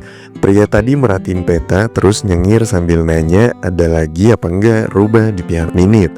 Sinar matahari nyorot masuk dari jendela. Cewek itu ngerespon bilang kalau pria itu lebay. Tapi ya 2 rubah di pihak Minit jelas lebih bagus daripada 1. Pria itu ngangguk setuju. Dia ngenalin satu nama, komandan tertinggi Fibil, Granville. Menurutnya 2 rubah emang dibutuhin buat ngadepin musuh yang satu ini. Cewek itu nyengir sambil mikir, 2 komandan utama ini emang gak akur dari dulu. Matanya kelihatan bercahaya, tanda dia ngerti posisi ini menarik banget. Tiba-tiba prajurit masuk terburu-buru, bawa kabar darurat. Ewin langsung ngedenger dan cemberut, zona 130 udah jatuh. Ewin langsung kesel bukan main dan nanya ke lawan bicaranya, kenapa bisa begini? Bukannya semua aman dan udah ngirim Earth Match juga? Si cewek jawab, ya dalam perang situasi bisa berubah kapan aja. Prajurit yang bawa info juga sempat dengar pertanyaan soal konten laporannya. Dia jawab, skuad yang nyerang adalah Guild Bilcho. Cewek itu nutupin wajahnya pakai kipas lagi. Dalam hati ngulang nama guild itu. Di depan Ewin, cewek itu bilang, gak heran juga sih mereka bisa nembus zona 130. Ewin nanya, tahu apa? Guild ini benar-benar luar biasa ya. Cewek itu jawab, dia sebenarnya lebih penasaran sama satu orang yang gabung sama guild itu, bukan guildnya sendiri. Ewin merem sebentar terus nanya, sekarang gimana? Cewek itu jawab, malah lebih bagus gini, rencana mereka bisa kelar lebih cepat. Ewin senyum, bilang ngerti maksudnya dan gak bisa ngelakuin apapun soal itu. Melihat poin-poin di papan strategi, Ewin mulai mikir, pasukan mana yang bakal kena efek dari pergerakan ini. Cio lihat ke arah lain, buka mulut, terus bilang, Ewin harusnya udah tahu. Ternyata Cio ini top global 7 boy dengan julukan The Dancer, Cio. Tenda hijau kelihatan di dekat gunung dan seseorang nyeletuk kalau pernah dengar nama Kijong. Ron langsung nyodorin tangan sambil bilang kalau cuma dengan 1 pluton, Kijong sama timnya bisa nahan ribuan orang. Guildnya emang gak pernah berhenti bikin orang kagum. Liha cuma nyaut santai, gak perlu makasih-makasian. Kijong sama Liha malah bengong lihat pria lain yang tiba-tiba minta maaf atas sesuatu yang dia omongin waktu pertama kali mereka ketemu. Liha langsung mandangin pria itu pas dengar permintaan tolong darinya. Nanya maksudnya apa. Orang itu ngangkat jari sambil nunjuk ke layar biru. Katanya pemain yang udah sampai pangkat komandan resimen dapat poin kontribusi perang dan hak buat nentuin misi. Layar biru itu nampilin misi quest pertempuran lapangan. Isinya butuh bantuan buat ngerebut wilayah tertentu dalam 5 hari. Kalau sukses dapat 150 poin tambahan. Tapi kalau gagal malah keambil 200 poin. Kijong agak cemberut dengar permintaan buat nyelesain misi ini. Di layar juga ditampilin deskripsi detail questnya. Ron nambahin permintaan, pengen mereka juga bantu rebut wilayah lain. Wajah Kijong sama Liha kelihatan bingung. Dalam hati Kijong mikir, masa harus perang rebutan wilayah lagi? Ingatannya balik ke pertempuran sebelumnya di zona 130. Waktu itu rutenya dikepung dan mereka sempet ngumpet di balik pagar. Ngira musuhnya nggak awas. Beruntung juga bisa lolos, tapi sekarang Minute udah tahu cara mereka. Jadi trik lama nggak bakal bisa dipakai lagi. Beberapa orang ngumpul deket tenda. Ron cuma bilang maaf, tapi emang nggak ada cara lain selain minta bantuan.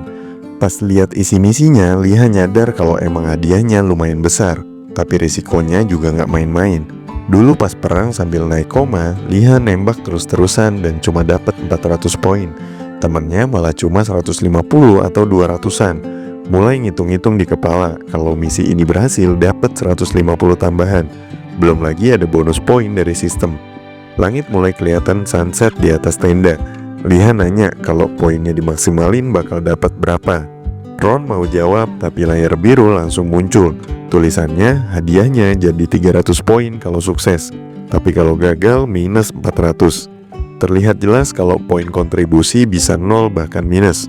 Tail yang ada di belakang kelihatan kaget pas denger soal hukuman tersembunyi. Kijong lihat Liha dengan tatapan bingung, tapi Liha cuma nyuruh percaya aja, langsung pencet tombol terima. Dalam hati Liha mikir kalau beginilah dunia Middle Earth. Tangan Liha mengepal, bilang kalau bakal tanggung jawab. Semua yang ada di tenda langsung angkat tangan waktu disuruh naik ke bus. Bawa barang-barang jatuhan doang. Liha ngangkat jari, nanya apakah nama tim mereka bisa diganti. Karena kalau emang tim spesial harus punya nama keren juga, biar hasilnya maksimal. Lawan bales bisa, tinggal minta aja. Liha langsung senyum, kayak udah kepikiran nama. Terlihat emblem putih di atas jubah biru. Terus minta ganti jadi Byulcho Special Force. Lompat ke 15 hari kemudian, di wilayah 274. Seorang prajurit yang nutupin sebelah matanya karena luka udah mulai gak ngerti kapan perang ini bakal selesai. Temannya minta potion, tamengnya udah nancep ke tanah. Ada yang ngasih perintah buat kompi pertama nyapu bersih pasukan Vibil. Orang yang ada di bukit ngelihat ke samping, nyuruh tank dari kompi 2 dan 3 buat mundur. Tiba-tiba peluru muncul ke depan, ada kilatan terang dekat kepala seseorang. Langsung ambruk ke tanah. Ada yang teriak, komandannya kena. Semua prajurit kaget, mulut mereka nganga. Asap mulai naik di atas medan perang. Tiba-tiba diumumin, pasukan khusus udah datang. Pria berkumis langsung nengok ke timnya, teriak kalau zona ini udah selesai begitu mereka muncul. Semua siap-siap rebut wilayah. Prajurit langsung lari ke depan. Emblem di atas kepala Liha dan timnya menyala terang. Selama 2 minggu terakhir, tim Byulcho Special Force dapat julukan Angel in Vibil but Devils in Minute. Mereka lanjut bantai-bantai pasukan Minute sampai puas, sampai lemes boy. Liha puas, Kijong lemas. Liha megang AWP di tangannya. Gak ada yang tahu gimana caranya mereka bisa ngalahin lawan dan ngebunuh semua komandan utama musuh. Seorang pemain yang ada di game kapsul game sampai melongo pas keluar. Baru keluar game langsung dapat info soal kemunculan pasukan khusus. Ada yang sampai sujud di tanah. Para prajurit ngeliatin musuh yang udah kalah. Pertempuran ini berlangsung 13 hari. Lalu pasukan spesial itu muncul. Asap masih keluar dari ujung laras senjata. wilayah 274 akhirnya beres dalam waktu 41 menit. Liha senyum sendiri mikir kalau mereka punya 30 orang di tim pendukung yang benar-benar bisa diandelin. Sistem ngasih notifikasi ada pencapaian baru, Living Phantom, dapat 26 poin atribut. Dia ketawa bilang Liha itu monster beneran. Seekor kadal nyodorin tangan, nanya beneran bisa lihat target sejauh itu. Liha jawab targetnya itu penyihir dari tim mereka. Salah satu prajurit nawarin potion.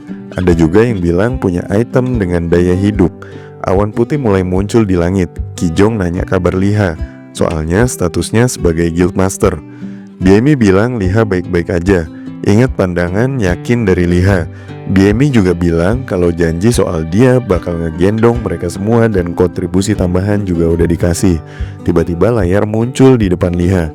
Sistem minta pasukan spesial buat balik ke markas. Liha sempat nanya kenapa mereka dipanggil, tapi sebenarnya Liha sendiri juga nggak yakin, cuma nebak-nebak aja. Mungkin mereka dipanggil buat dikasih reward khusus atau apalah. Di tenda ada seseorang yang lambain tangan, nyuruh mereka mendekat.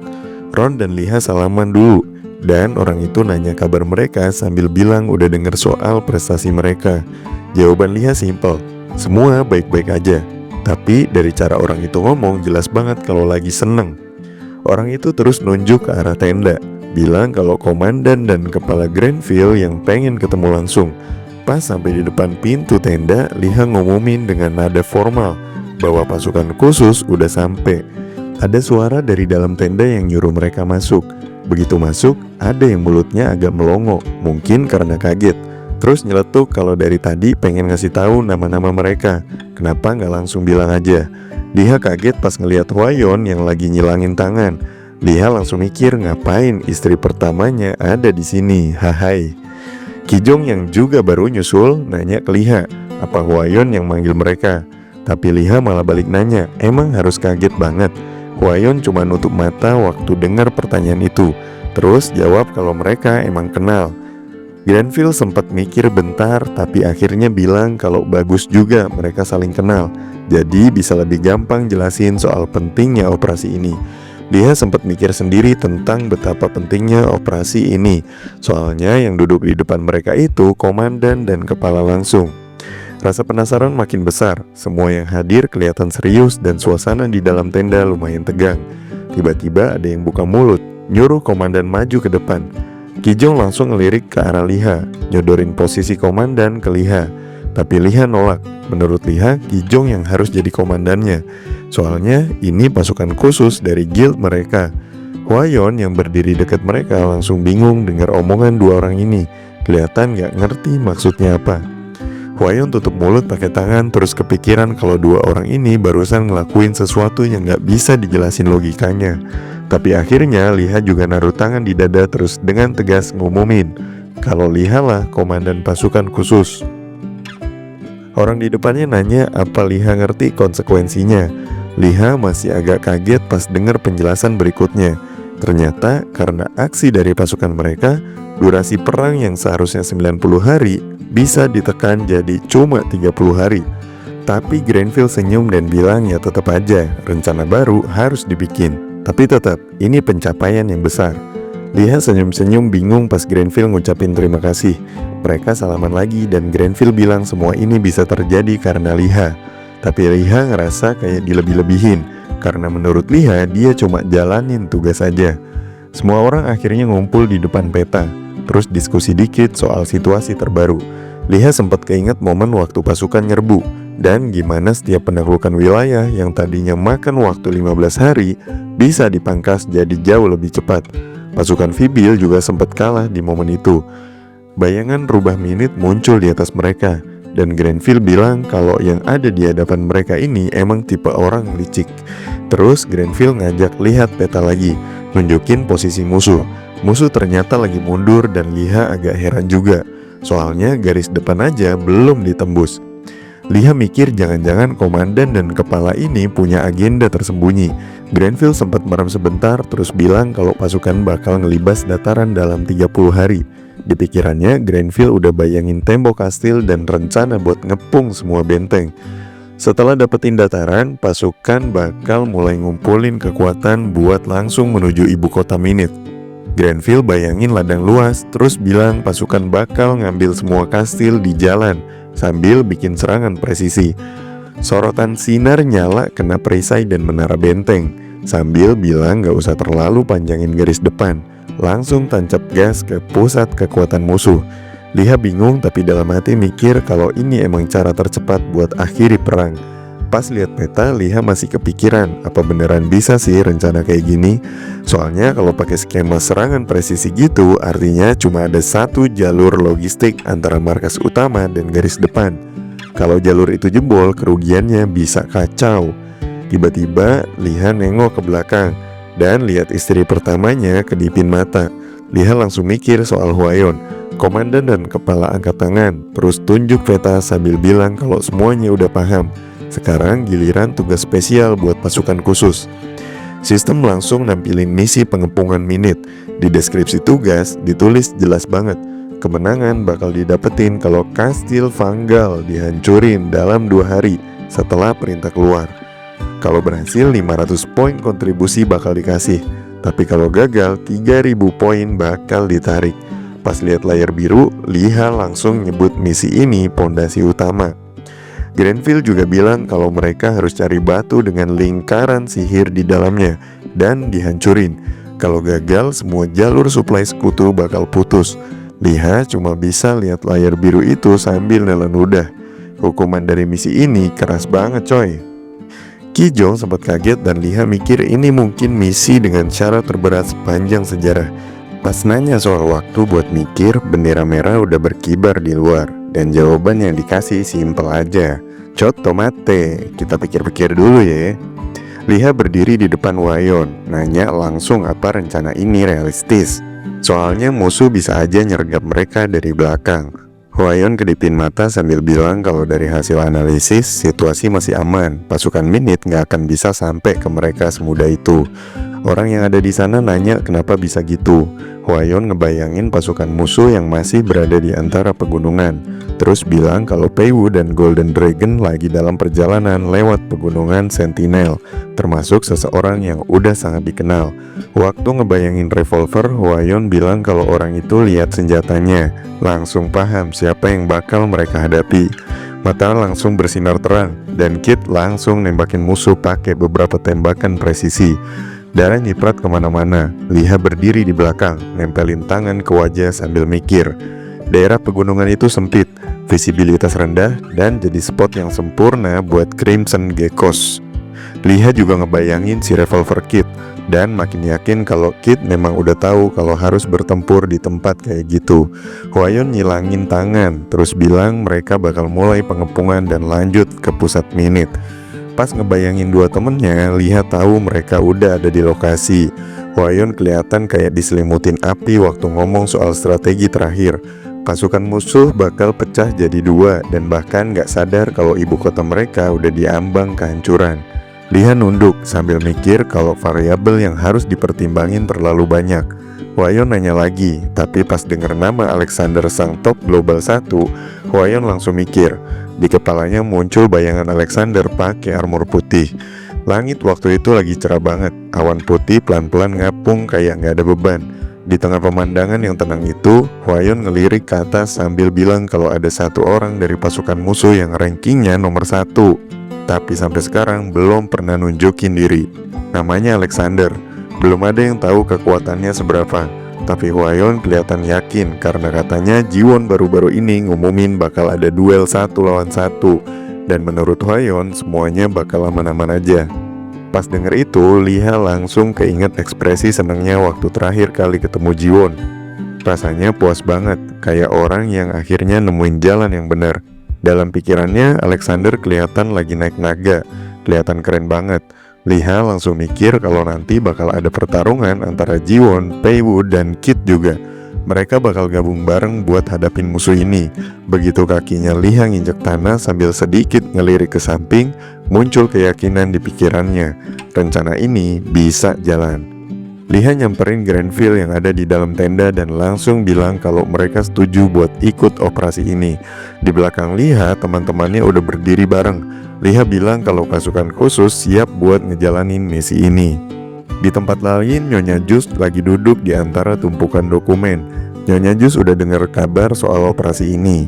Ketika Liha berdiri di depan Nyonya Jus, langsung dijelasin kalau Liha yang bakal mimpin operasi khusus buat ngejaga kerajaan Minit. Dalam hati, Liha bersyukur karena nggak perlu banyak penjelasan.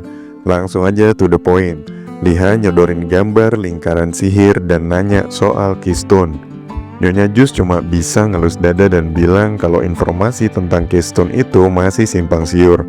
Satu-satunya yang diketahui, Keystone itu ada di tembok luar kastil. Liha angkat tangan kebingungan, soalnya nggak ada petunjuk pasti. Misalnya kayak dibilang kalau Keystone-nya ada di tengah-tengah tembok atau gimana. Tapi Nyonya Jus kasih penjelasan penting. Mage dari pihak musuh pasti udah punya cara buat nyembunyiin batu itu. Nyonya Jus nunjukin arah dari benteng, utara, selatan, timur, barat, berdasarkan alat yang mereka pakai buat masukin mana ke barrier. Posisi batu itu harusnya ngadep keluar. Jadi misalnya batunya ada di sisi selatan, ya cuma bisa ngelindungin dari sisi selatan doang. Liha jadi mulai ngerti. Dalam pikirannya muncul bayangan dirinya berdiri di depan tembok tinggi. Bingung gimana cara nemuin satu batu dari ratusan batu lain yang semuanya mirip.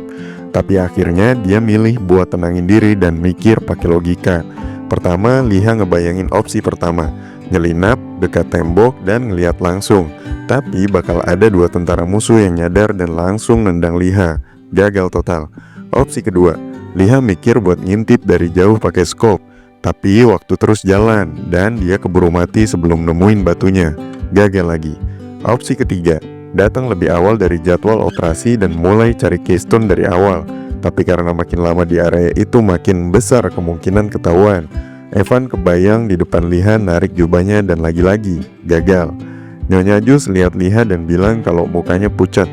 Tapi Liha jawab dengan santai, udah biasa ngadepin tekanan. Liha gosok tangannya terus nanya, seenggaknya ada peta kastil nggak? Meskipun cuma kasar. Dan ternyata senyum muncul di wajah Nyonya Jus. Cahaya terang nunjukin dinding rumah dan ada jawabannya, yaitu ada. Barrel senjata Liha udah maju ke depan. Dalam hati Liha mikir kalau waktu mereka tinggal 15-30 hari sebelum pengempungan dimulai. Liha tiduran di tempat perlindungan dan nentuin satu hal, nanti aja mikirin Keystone. Sekarang waktunya ningkatin level. Rafaela, sang pembunuh suci dari Minit, lagi jalan santai di antara para penjaga. Liha ngebuka situs informasi dan mengukur jarak, sekitar 900 meteran. Di dekat tenda, Liha lihat banyak pengguna biasa, orang sipil yang gak ngerti perang. Crosshairnya Liha ngarah ke kepala Rafaela, dan dalam hati Liha bilang, orang kayak gini gak seharusnya pakai hiasan kepala putih. Tembakan nyaring terdengar, peluru langsung kena kepala Rafaela. Sistem langsung kasih notifikasi level up. Liha merem dan cuma bisa berharap kalau tingkat asimilasi Rafaela rendah, biar bisa keluar dari game tanpa rasa sakit. Liha juga berdoa arwah Rafaela diterima di sisinya. Sistem munculin statistik baru. Liha fokus ke bagian kelincahan, mutusin buat langsung naruh poin di sana. Di kejauhan kelihatan markas musuh dan terdengar suara teriakan seseorang.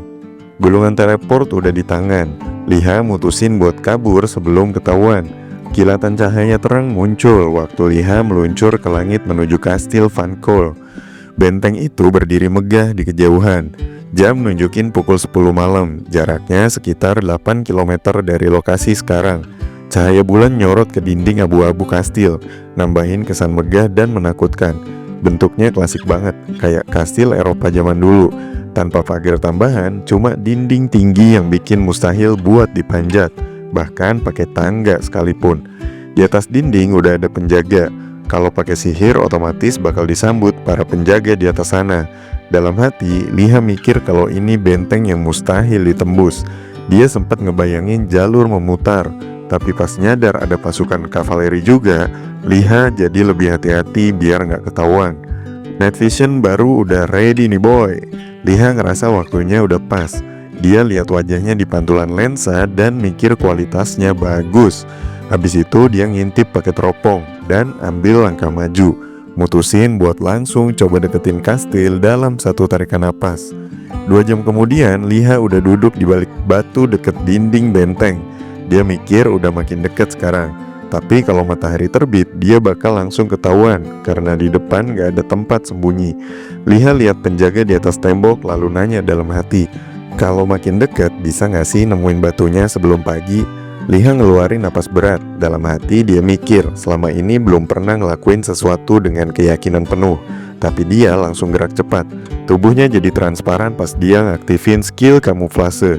Salah satu penjaga ngeliat ke depan dengan tatapan aneh. Ngerasa ada yang aneh, penjaga itu bilang kayak abis nginjek sesuatu yang licin, kayak slime. Temannya malah jawab itu mungkin kotoran anjing. Liha sempet kesel, soalnya dirinya malah dikira kayak gitu. Rumput sobek dan berterbangan. Sementara salah satu tentara langsung lari masuk ruangan dan bilang ke komandannya kalau mereka lagi dalam masalah besar.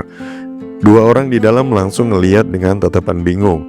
Tapi begitu dengar kabar kalau pasukan dari Fibil udah deket ke arah sini, semuanya langsung berubah serius. Liha udah jongkok siap buat fase berikutnya dari misi yang makin rumit ini. Seorang prajurit ngabarin kalau sejauh ini mereka udah nemuin sekitar 100 bendera. Itu tandanya para pejuang di dataran Mars mulai bergerak. Grenville yang muncul naik kuda ngasih tahu kalau pasukan gede itu lagi menuju ke arah kastil. BMI yang dengar info itu bilang kalau dia pernah dengar juga soal strategi si komandan musuh yang katanya konservatif, tapi sekarang malah bikin rencana yang lumayan nekat. Tail ngelihat BMI sambil nyeletuk kalau punya komandan kayak gitu, bahkan pasukan kavaleri kayak miliknya pun bakal kesulitan bantu kastil. Si kadal yang berdiri dekat mereka cuma jawab singkat, ngakuin kalau emang rencana ini bakal agak ribet buat dijalanin. Kijong berdiri di depan mereka, sementara BMI ngasih kabar kalau belum ada berita dari Liha yang mimpin operasi. Pria pirang itu diem aja, matanya lurus ke depan. Terus dia ngenalin Liha yang langsung nunjuk diri sambil bilang kalau dia sendiri bisa hancurin batu penjuru itu. Kijong langsung buka tangan ke samping, heran banget. Nanya maksud Liha seriusan mau ke sana sendirian. Tentara lain yang dengar pada bengong. Mereka bingung kenapa Liha aja yang bakal jalan, sementara mereka enggak. Liha yang sadar semua mata tertuju padanya cuma senyum kaku sambil ulurin tangan ke arah Kijong, minta dukungan dan percaya lagi. Kijong yang tahu Liha selalu nempatin janji akhirnya mikir ulang. Tail yang ada di belakang mereka mulai nanya, sekarang gimana nih? Kijong diam sebentar, terus jawab kalau mereka harus terus maju.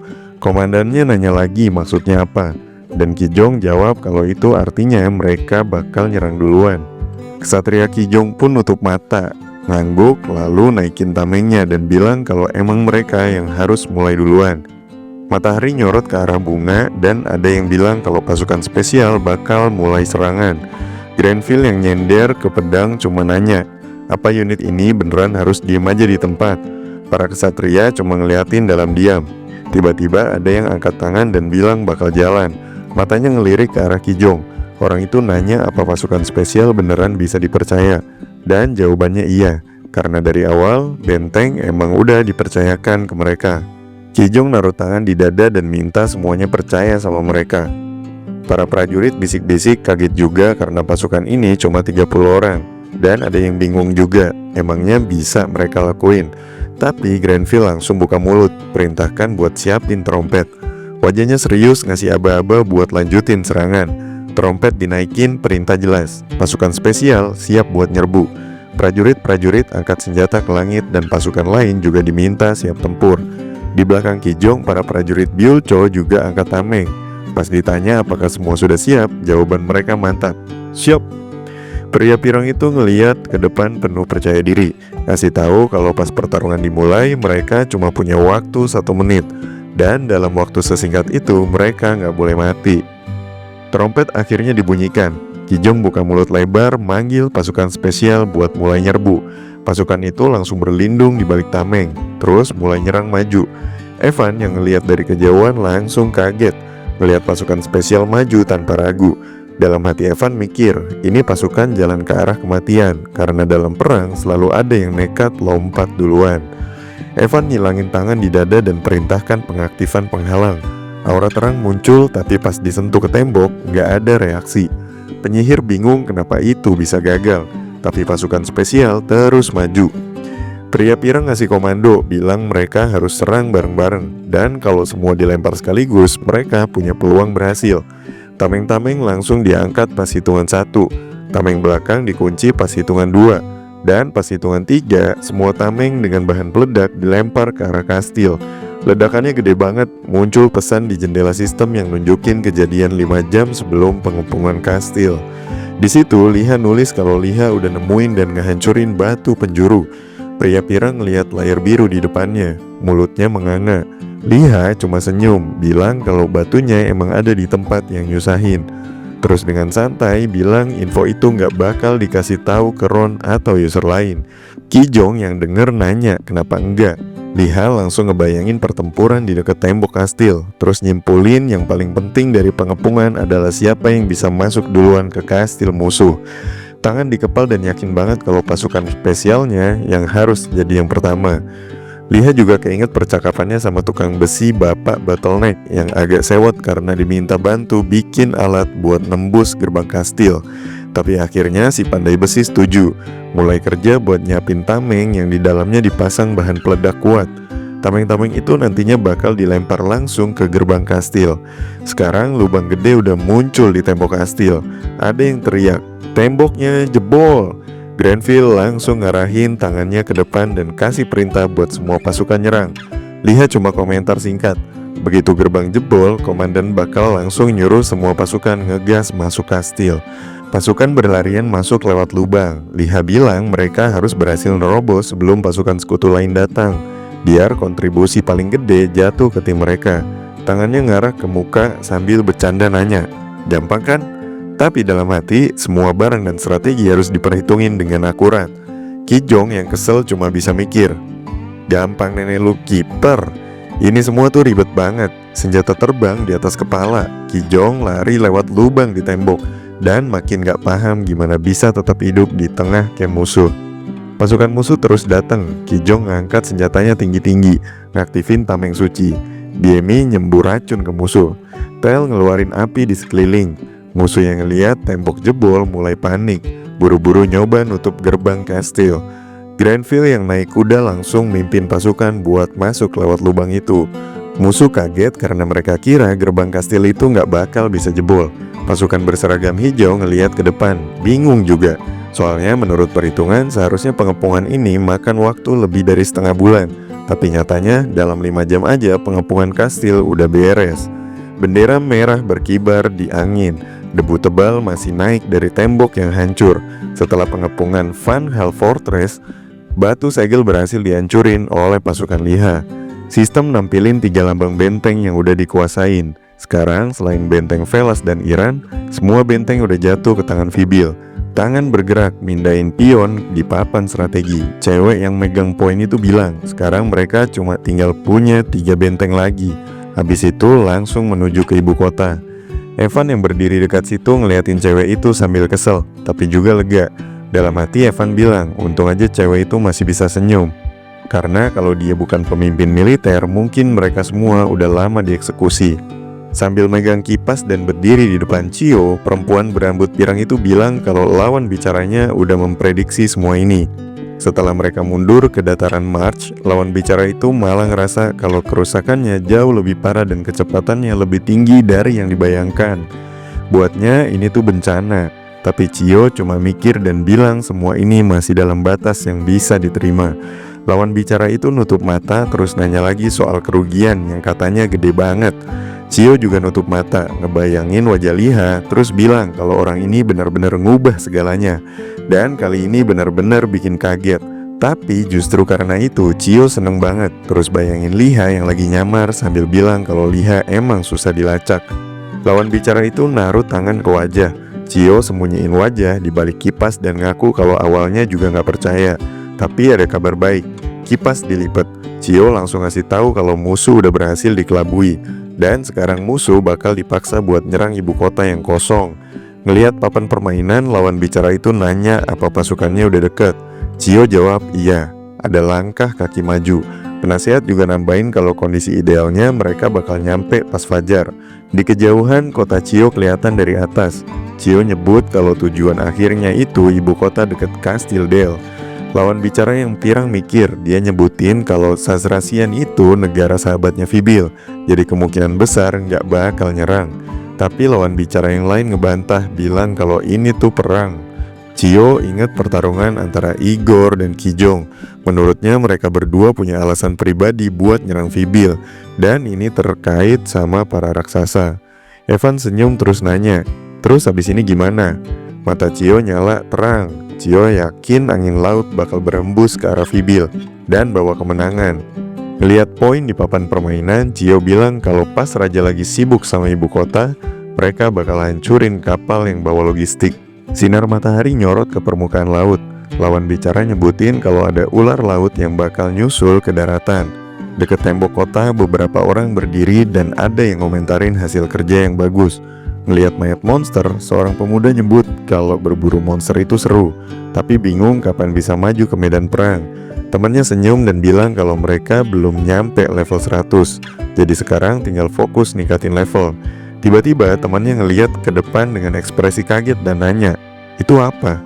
Pemuda itu senyum kaku, kayaknya ada sesuatu yang mendekat. Angin mulai berhembus kenceng ke arah mereka. Lawan bicara yang lain nyebut kalau ini nggak mungkin. Orang-orang berjubah gelap langsung lari maju. Seseorang mangap pas ngeliat Igor muncul di depan. Monster gede Igor berdiri di depan mereka.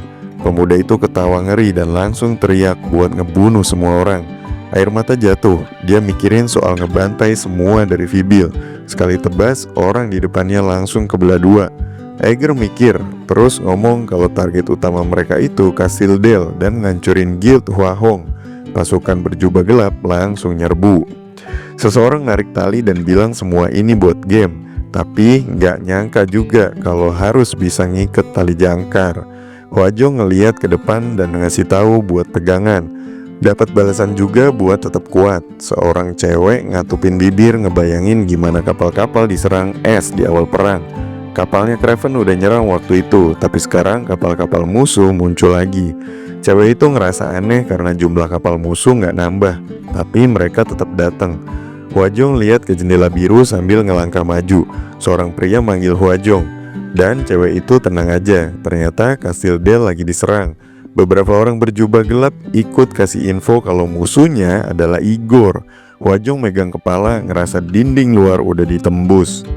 Ngelihat kapal di belakang, cewek itu mikir kalau armada laut itu cuma umpan. Berdiri di depan si pria, dia bakal ke sana. Si pria ngerasa harus cepat sebelum pasukan Kraven nembakin kapal. Sebuah bola muncul di tangan cewek itu dan pelaut ngelihat keheranan saat cewek itu ngilang tanpa sepatah kata pun. Seorang cowok di atas tiang ngarahin tangan ke depan dan bilang kapal musuh udah deket. Kapal itu punya lambang ular laut. Cowok itu mangap pas lihat kapal mendekat dan langsung bilang kalau itu adalah pasukan ular laut Serpento. Sementara itu beberapa penyihir terbang di atas kastil Rani, dekat tembok benteng selatan. Seorang dari mereka mikir dan nyuruh fokusin serangan di satu titik biar bisa nembus penghalang. Cahaya terang muncul di tangan mereka. Liha ngelihat ke samping gigit gigi dan bilang itu komandan perang. Kijong diselimutin cahaya terang. Menurutnya para penyihir level tinggi bisa gantiin senjata pengepungan. Para jagoan duduk di tanah. Seorang kesatria bilang kalau di perang skala gede ini, tank atau pemanah gak begitu penting, karena para mage bisa gantiin semua peran. Liha gak setuju. Dia ngelihat ke temennya yang nanya apakah quest baru yang ngancurin Cornerstone udah kelar. Liha ngelihat sandwich di tangan dan bilang kalau belum kelar nggak mungkin duduk santai di sini. Ngelihat ledakan di dekat barrier, Kijong nanya apakah itu terlalu kuat, tapi temannya jawab kalau itu belum serangan sesungguhnya. Kesatria itu ngelihat heran dan ngerasa kayak ngerti situasinya.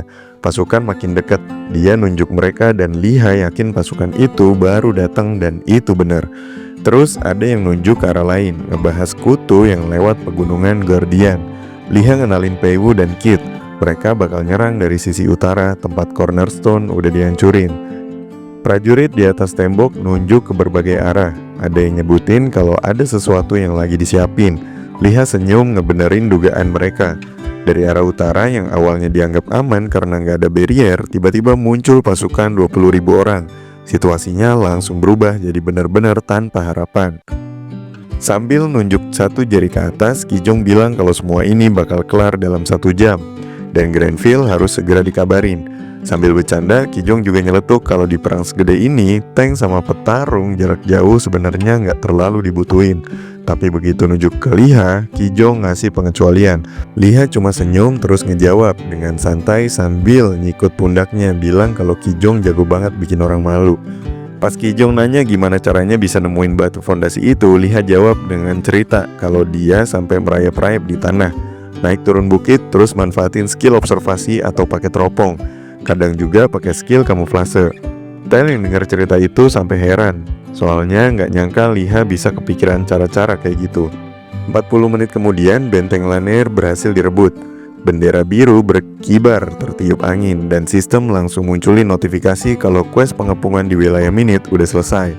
Buat kontribusinya, Lee-ha dapat 1.600-an poin plus bonus tambahan 500 poin lagi.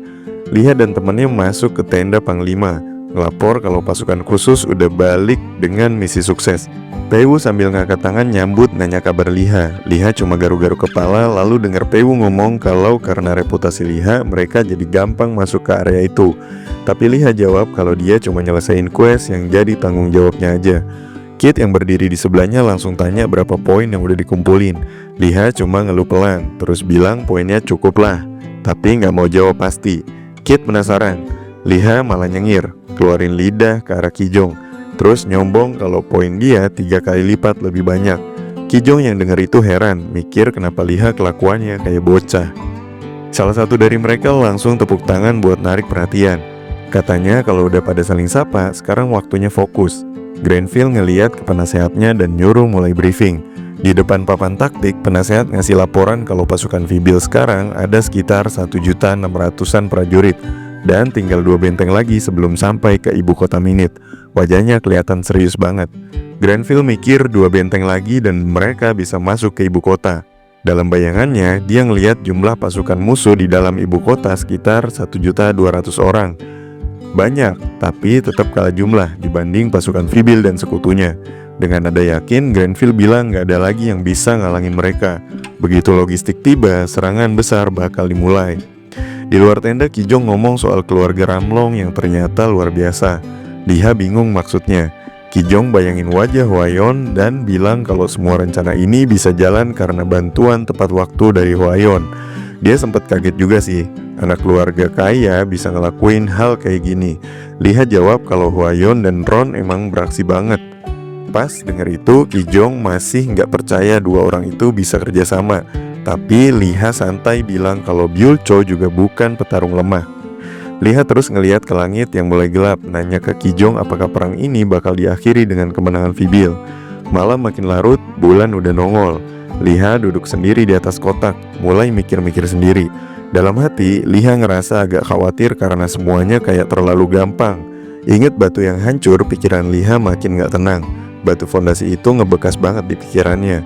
Lee-ha ngebayangin peta lalu mikir kalau musuh mungkin sengaja ninggalin batu itu supaya dihancurin. Dan waktu dihancurin itu malah jadi jebakan buat mereka. Kalau musuh ngambil langkah seberani itu, pasti ada sesuatu yang pengen dicapai. Dalam kegelapan, Lee-ha sadar masih banyak pihak yang belum masuk perang. Masih banyak misteri, tapi perang ini sebentar lagi bakal sampai ke ujungnya. Pas lagi duduk diam, tiba-tiba muncul notifikasi sistem manggil dia. Lee-ha bengong dengar ada yang minta bantuan dan minta potion. Tiba-tiba cahaya terang muncul di depan Lee-ha. Dan ternyata Hwayon muncul dalam kondisi luka parah. Duduk di sebelahnya, Lee-ha nanya apa yang terjadi. Hwayon bilang kalau itu semua jebakan dan mereka harus segera ngumpulin para pemimpin militer dan semua orang yang bisa diajak rapat. Lee-ha kaget waktu dengar kabar kalau jalur logistik mereka udah diputus. Hwayon juga nambahin kalau ternyata ini semua ulah Minute yang udah masang perangkap buat mereka.